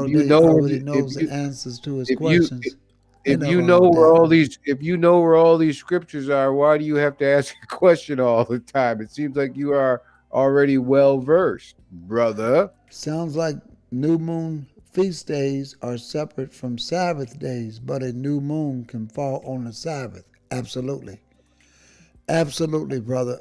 True All Day, because first of all, the new moon is not a Sabbath. I know people teach that, but the new moon simply distinguishes. This is what the new moon does. It distinguishes one month to the next. Somebody gonna say, well, what do you mean it's not a Sabbath? Well, can I do this, Brother JD, just for a second? Let's go to 1 Samuel. Can we do that real quick? You didn't give me permission, brother. You got enough time? Brother JD. Oh, you're muted. Can we go here real quick, Brother JD? You got time? Yeah. Okay. So I want to go to 1 Samuel.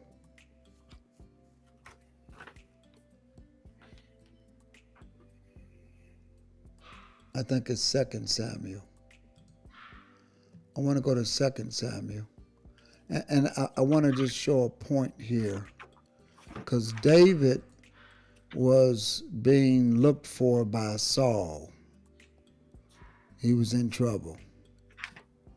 He was being in trouble. I wanted to bring this out when it comes to this here.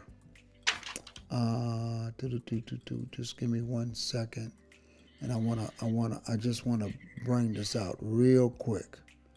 Okay. I wanna go to. I'm just pulling up some of my notes, Brother JD. I know it's in the book of Samuel.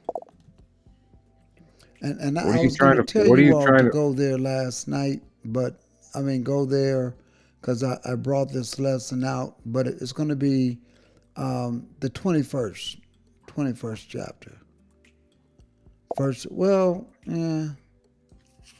Is it 21st chapter? Or what's the topic that you're looking for?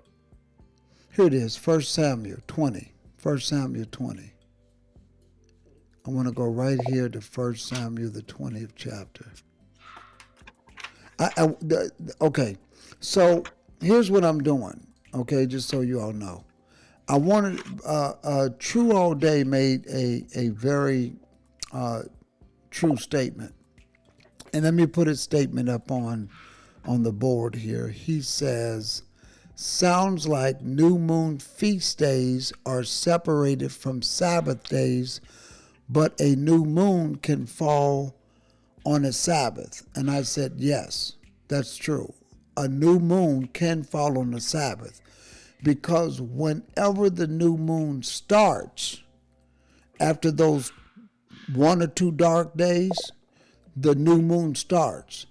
That new moon can fall on any day of the week. It can fall on the first day, the second day, the third day. If it falls on but it's not a Sabbath. And that's the part I wanted to bring out, that the new moon is not a Sabbath.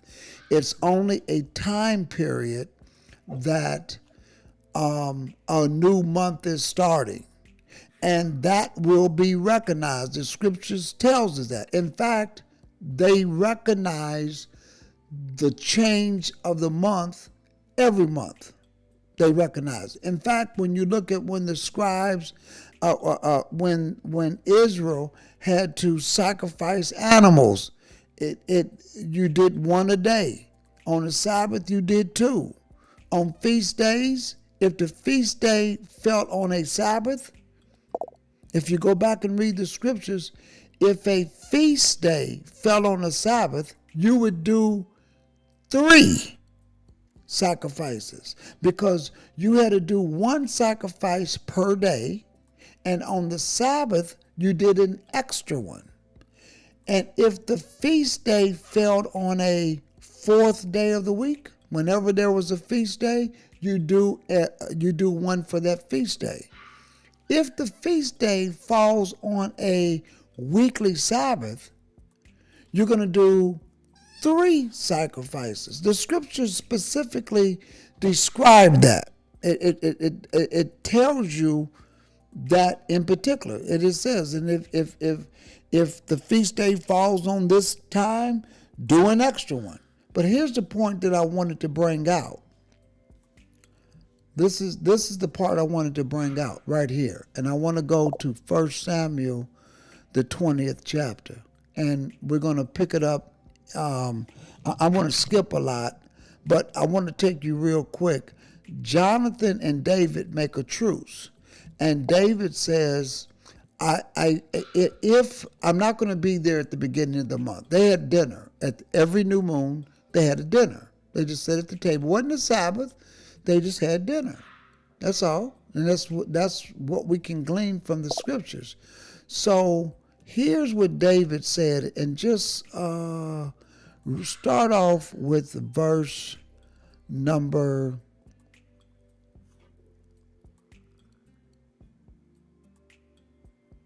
3. Verse number 4. Verse 4. Then said Jonathan unto David, whatsoever thy soul desireth, I will even do it for thee. Okay. And David said unto Jonathan, behold, tomorrow is the new moon, and I should not fail to sit with the king at meat, but let me go, that I may hide myself in the field unto the 3rd day at even. So basically, every new moon, they're having dinner. That's what it says. I will sit, I never failed to sit with the king to have dinner or meat or food. Okay? Verse number 6.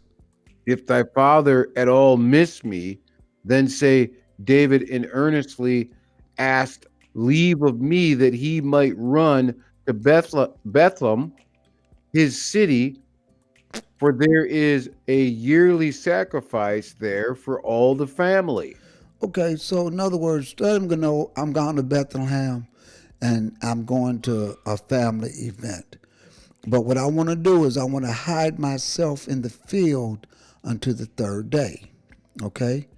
I'm going to show you that not only was not the 1st day of that new moon day at Sabbath, it was just they was just having food. I'm going to hide myself in the field the 3rd day. Keep going. Verse number 7. If he say thus, it is well, thy servant shall have peace. But if he be very wroth, then be sure that evil is determined by him. Okay, so if he don't say nothing, if he don't miss me, I know everything is okay. Because David's trying to convince Jonathan, your daddy trying to kill me, man. No matter what our relationship is, let us have an agreement, a bond. But I believe your daddy's trying to kill me. Okay? Now, I'm not going to be there, and I'm going to be hiding for 3 days. Because if he don't say nothing, then everything's okay. If he asks you where I'm gone, tell him I went to Bethlehem. I'm going to go see some family. Okay? Read verse 7. 8. Or verse 8, I'm sorry. Therefore thou shalt deal kindly with thy servant, for thou hast brought thy servant into a covenant of the Lord with thee. Notwithstanding, if there be in me iniquity, slay me thyself, for why shouldest thou bring me to thy father? So if I done anything wrong, because I haven't, but if I have, you kill me. But don't take me to your father. Why would you take me to your father if I haven't done anything? And if I done anything, I'd rather for you to kill me. Keep going. And Jonathan said, far be it from thee, for if I knew certainly that evil were determined by my father to come upon thee, then would not I tell it to thee? Okay, so if there was something, because I don't know anything, but if I knew something, wouldn't I tell you? Keep going. Then said David to Jonathan, who shall tell me? Or what if thy father answer thee roughly? Okay, so this is what their plan was. Look at verse number 11. And Jonathan said unto David, come and let us go out into the field. And they went both of them into the field. And Jonathan said unto David, O Lord God of Israel, when I have sounded my father about tomorrow any time, or the third day, and behold, if there be good toward David, and I then send unto thee and show it thee. Okay, so if there's any issue between now and the third day, I'll show it to you. I'll tell you. Okay, because if I want to let you know, I'm gonna take an oath to the God of Israel when I have sounded my father about tomorrow anytime, all the way up to the third day. If I hear of anything, I'm going to let it know. I'm going to let you know. And if there be good toward David, then I then send not unto thee and show it thee. Keep going. Verse 13. The Lord do so and much more to Jonathan. But if it please my father to do thee evil, then I will show it thee and send thee away, that thou mayest go in peace. And the Lord be with thee as he has been with my father. So if there's anything, I'm going to help you escape. I'm going to help you get out of this. I'm going to help you get away so that you don't have to worry about that. I'm going to give you my word on that. Keep going. And thou shalt not only while yet I live show me the kindness of the Lord, that I die not. Okay. But also thou shalt not cut off my kindness from my house forever. No, not when the Lord has cut off the enemies of David, every one from the face of the earth. So listen, I know the Lord protects you, brother. I'm just saying, if the Lord who protects you, and I know he does, spare me. Okay? Keep going. So Jonathan made a covenant with the house of David, saying, let the Lord even require it at the hand of David's enemies. Uh-huh. And Jonathan caused David to swear again, because he loved him, for he loved him as he loved his own soul. So they had a brotherly love toward each other. Keep going. Then Jonathan said to David, tomorrow is the new moon. So they and were thou talking before the new moon started. That's one of those dark periods. That's one of those dark days. And they knew that the next day was going to be the new moon, probably because of season and probably because the new moon, the crescent, had not shone the nights before. So therefore, when it's those dark days, there's only one or two of them. Okay? So they knew, well, tomorrow the crescent is going to be showing. That's the new moon. So tomorrow is the new moon. Keep going, and you're going to be missed. And thou shalt be missed, because thy seat will be empty. Okay? And when thou hast stayed 3 days, then thou shalt go down quickly and come to the place where thou didst hide thyself when the business was in hand, and shall remain by the stone Ezel. Okay, so what I want you to do, I want you to go down there. You wait 3 days. So David is now hiding. He didn't go to Bethlehem. He's hiding. He's waiting to find out what Saul's reaction is going to be when he's not there. Because in his mind, soon as he sees me, he's going to kill me. And if I'm not there, if it's not on his mind to kill me, we know that his demeanor is going to be, oh, wow, okay, oh, he went to Jerusalem. I hope everything's okay with him. But come first or second day, when he sees David is not there, something's going to happen. Keep going. What did he say that their plan was in verse 20? And I will shoot 3 arrows on the side thereof, as though I shot at a mark. And behold, I will send a lad, saying, Go find out the arrows. If I expressly say unto the lad, Behold, the arrows are on this side of thee, take them, then come thou, for there is peace to thee, and no hurt, as the Lord liveth. So if I tell you, I'm going to shoot, because Jonathan was pretty good, and I'm going to shoot this arrow. When I shoot it, if I holler out to the lad, hey, it's on this side, come back, you went too far, then you go and you grab him and you can come in. Because if I say it's okay, that it's on this side, that means everything is okay. But look at verse 22. But if I say thus unto the young man, Behold, the arrows are beyond thee, go thy way, for the Lord hath sent thee away. Now, if I tell the lad, hey, keep going, they're a little bit further down, you know you better run. You better run, David. Keep going. And as touching the matter which thou and I have spoken of, behold, the Lord be between thee and me forever. Okay, now look at verse 24. Check this out. So David had hid himself in the field, and when the new moon was come, the king sat him down to eat meat. Now, this is the first of the month. It's not a Sabbath. You don't read that it's a Sabbath. It's not a Sabbath. And we know it's not a Sabbath because it's not in Leviticus, the 23rd chapter. Leviticus, the 23rd chapter, tells you when all of the Sabbaths are. He starts off with the weekly Sabbath. And then he tells you when the feasts start. Like on the 15th day of the first month is a Sabbath. He tells you when Passover starts, but Passover is not a Sabbath, it's a memorial. Because when you get to the Feast of Unleavened Bread, he tells you 7 days eat unleavened bread. The 15th and the last day is a Sabbath.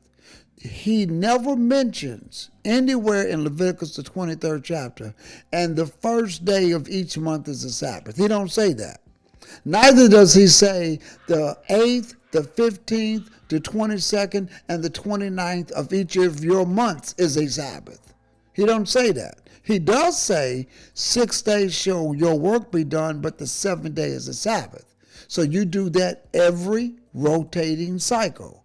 So we know that the first day of the month is not a Sabbath, but they do what people do. Come on in, it's the beginning of a new month. Let's have our meal. That's all that they're doing. Okay, so David hid himself in the field, and when the new moon was come, the king sat down to eat. Read verse 25. And the king sat upon his seat, as at other times, even upon a seat by the wall. And Jonathan arose, and Abner sat by Saul's side, and David's place was empty. Okay, keep going. Nevertheless, Saul spake not anything that day, for he thought something had befallen him. He is not clean. Surely he is not clean. Now, I want to make a point here, because we can insinuate based upon that it's the first of the month and they sit down to eat. We can't really say that that's what they do every month as a special occasion, because they ate again the next night. So, to be quite frank and candid, we don't know for certainty that the new month is a time that they just came together to eat. We don't know that for certain. We do know that the new moon lets you know when a new month starts, but we can't say for certain that it's a new occasion. Other than David said, tomorrow is the new moon, and when the new moon comes, the new month is starting, he's going to be looking for me. Because look at what happened the next night. Look at verse number 27. And it came to pass on the morrow, which was the second day of the month, that David's place was empty. And Saul said unto Jonathan his son, wherefore cometh not the son of Jesse to meat, neither yesterday nor today? Okay, so we know that they just sitting down to eat, sounds like every night. Keep going. And Jonathan answered Saul, David earnestly asked leave of me to go to Bethlehem. Okay, here's the story. That was their plan. Okay, keep going. And he said, let me go, I pray thee, for our family has a sacrifice in the city, and my brother, he has commanded me to be there. And now, if I have found favor in thine eyes, let me get away, I pray thee, and see my brethren. Therefore he cometh not unto the king's table. Okay, so he's not here. This is why he's not here. What happened? What did Saul do, Brother JD?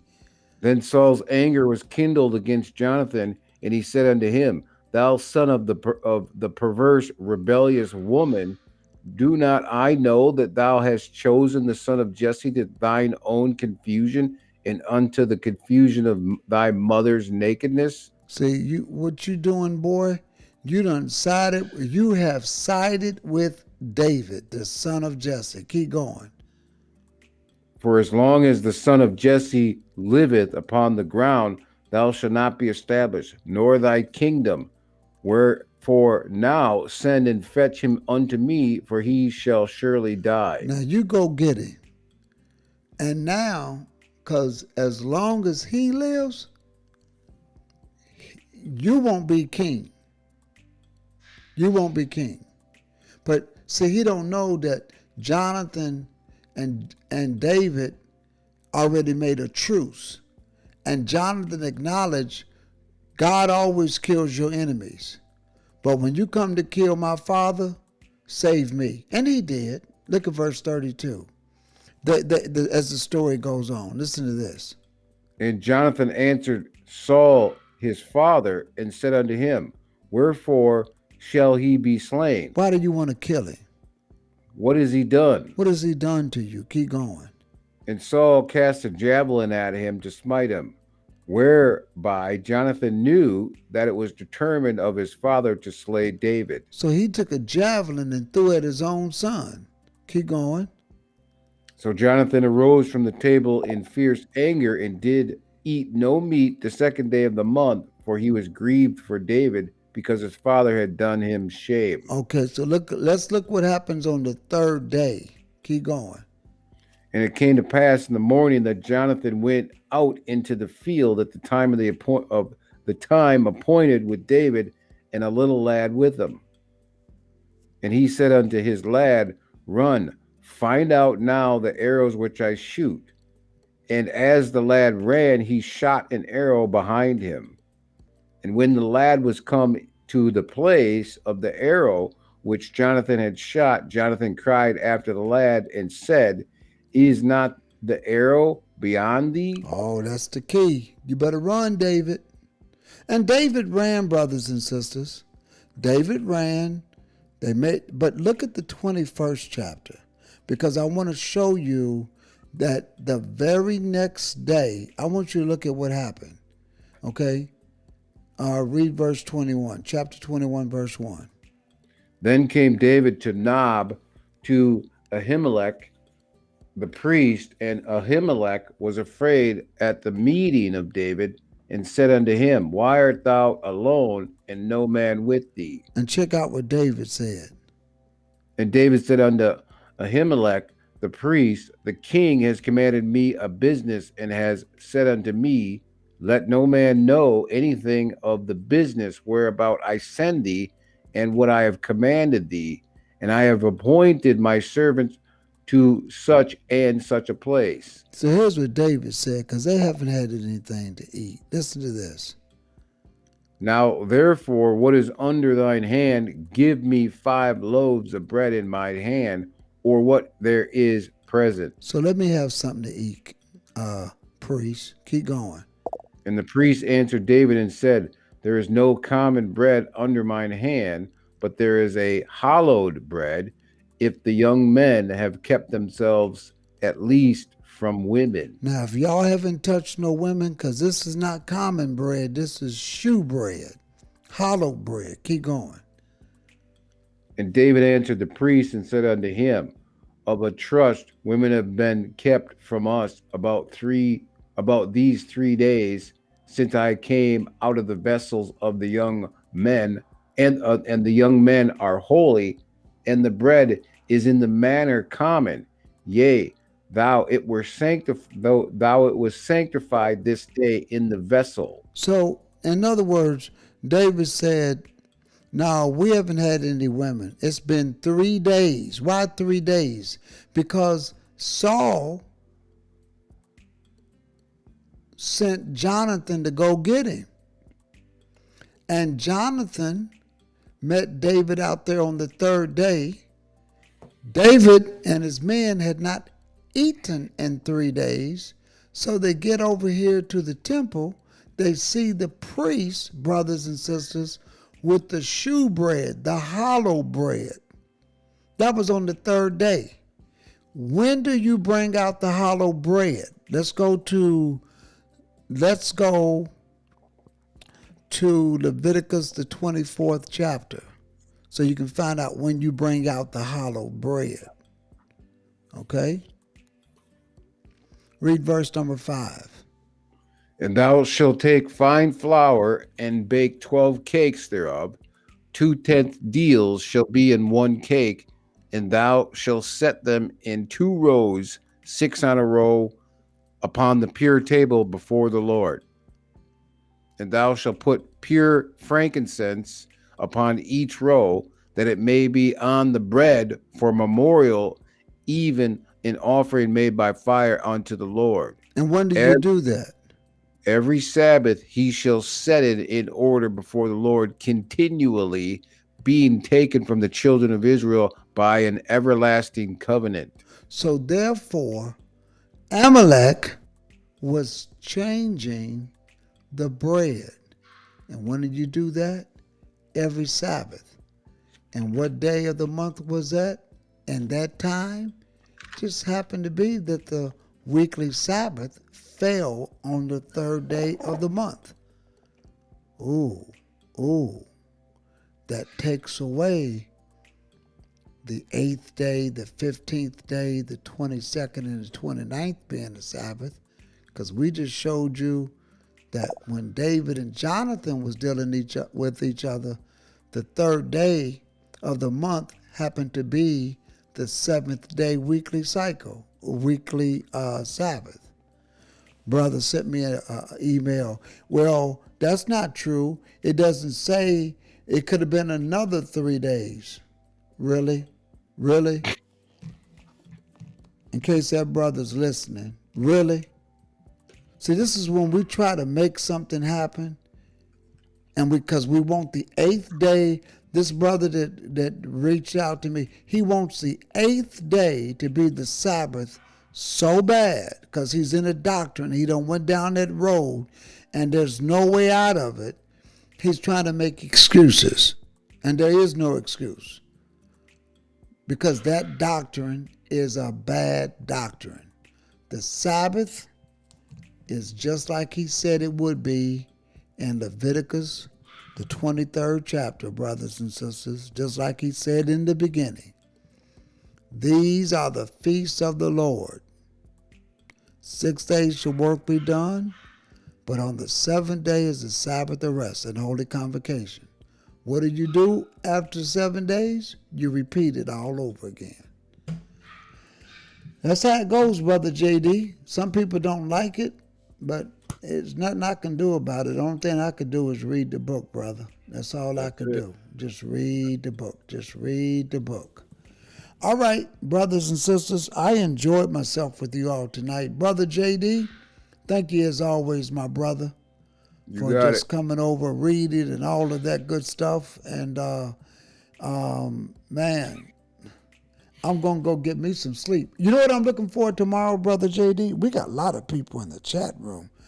But we're going to get out of here. Tomorrow, brothers and sisters, at 1 o'clock p.m. Eastern Time on this channel, we've been doing some nice little overlays where we got Pastor Boy showing on full screen, then we got him with the reader, and then we got the Bible on the other side. Listen, it's great. It's great. Thank you all for just letting us, through your contributions, just getting this thing to a higher and higher level.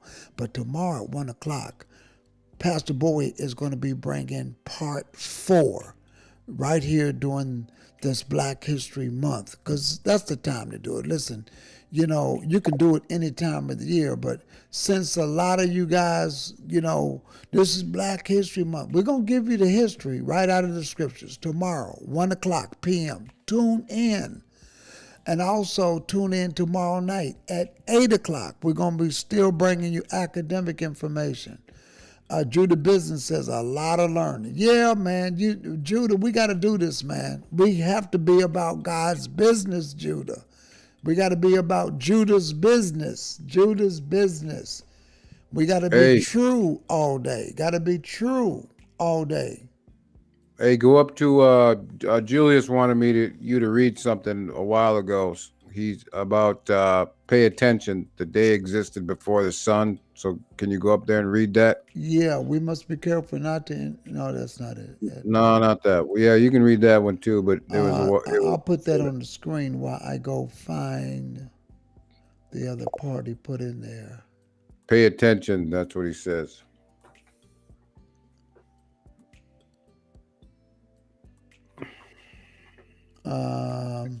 Pay attention. The day existed before the sun, stars, and moon. Yes, because the moon was created. Let's go and read that.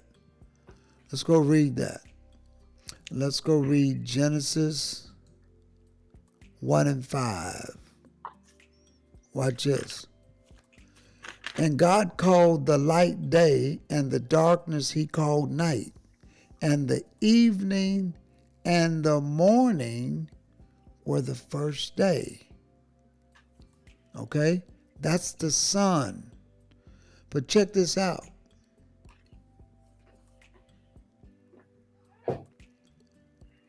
Because he keeps saying the evening and the morning was the third day. Talking about the sun. Evening and the morning. But check this out. Look at what he does here. Look at what he does.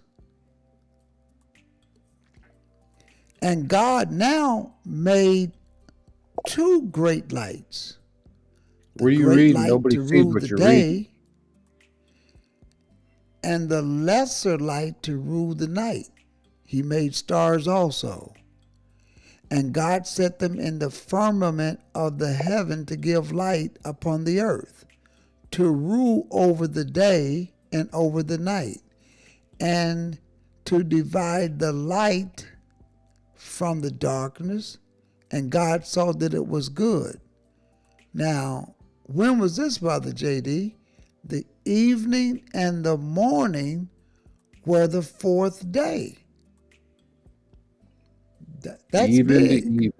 Always even to even. Always evening to evening. No ifs, ands, or buts. Okay. All right. So, that being said, brothers and sisters, did I show that scripture or was I just reading it? I tried to tell you, you wouldn't listen. Oh, okay, well, there it is right there. There it is right there. It's all good, man. And back up at the 5th chapter. I mean, the 5th verse. Okay. Brother True All Day says yes. Brother Julius cleared it up. Okay. All right. I'm getting out of here, man. I'm going to bed. If Yeah. I stay up any longer, For once, I'm tired. yeah. For once you're tired. Yeah. For one, normally I'm fired up. For once, But I'm tired. It's been a but long week. but I love our chat room. I love people. I love people viewing because there's a lot of people viewing that's not in the chat room because a lot of people like to look at their phone long ways and they don't want to see all that stuff scrolling, and I can't blame them. But tomorrow, 1 o'clock p.m. Eastern Time, right here on this channel, hit the like button, hit the subscribe button, brothers and sisters. Hit the like button on your way out like we always do. We're going to play tonight all the way from the Israel of God in Atlanta, Georgia, Not Worthy. And then we're going to play the Hem of His Garment.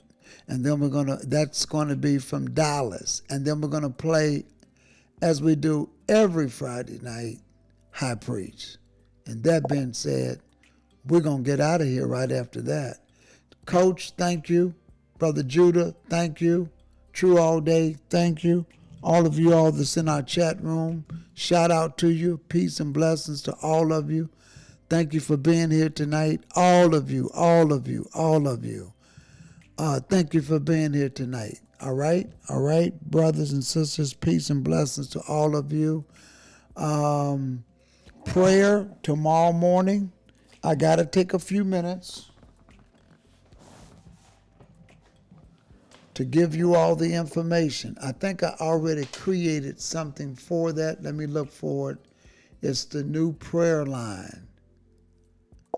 I think this is it right here. Yes. 646-749-3122. That is the new code, brothers and sisters. Okay? That's the new code. Somebody told me the other day, they said, I don't know if that's the correct one. I believe it is. I believe that's the correct code. I'm going to look at the email that the sister sent me real quick because I should have it. But she sent me the new email, and I'm going to put her name up here just to see if it comes up so you all can see it. I want to make sure that what I sent you all was correct. All right? But she did put it in here. I'm just looking as that goes across the screen. Where is she at? Sister Nancy. Come on, Sister Nancy. Because she gave me the new one, and I believe that is it. I believe that is the code right there. All right? Let me look. I'm looking. Here it is, right here. What did she say? 899. Let me look at the code. The code should be 899. Let me just make sure I got the number right. The number is 1-646-749-3122. That's right. The code is 899-848-573. Someone sent me an email and they said, Pastor, I don't think that's the code, but that's the code. That's what I have that she sent me. So prayers tomorrow morning at 7 a.m. Those that are dealing with COVID, the first responders, they have been doing this since COVID-19 started back several months ago. So just wanted to give you all that information. All right, Brother JD, I'm out of here, my brother. Peace and blessings. I'll see you next week, same time, same channel. You got it. All right, brothers and sisters. Peace and blessings to you. I'm going to let that number go across the screen one more time. Don't you all forget it. Brother JD is gone. He said, I'm out of here. He says, y'all got to go. You don't have to go home, but you got to go out of here. All right, here we go. Here are our songs tonight. Where are they? I want to find them. There they are. Israel of God from Atlanta, Georgia. Not Worthy. Israel of God, hem of his garment, Dallas, Texas, Israel of God, High Priest, Riverdale, Illinois. You will enjoy it. God bless you.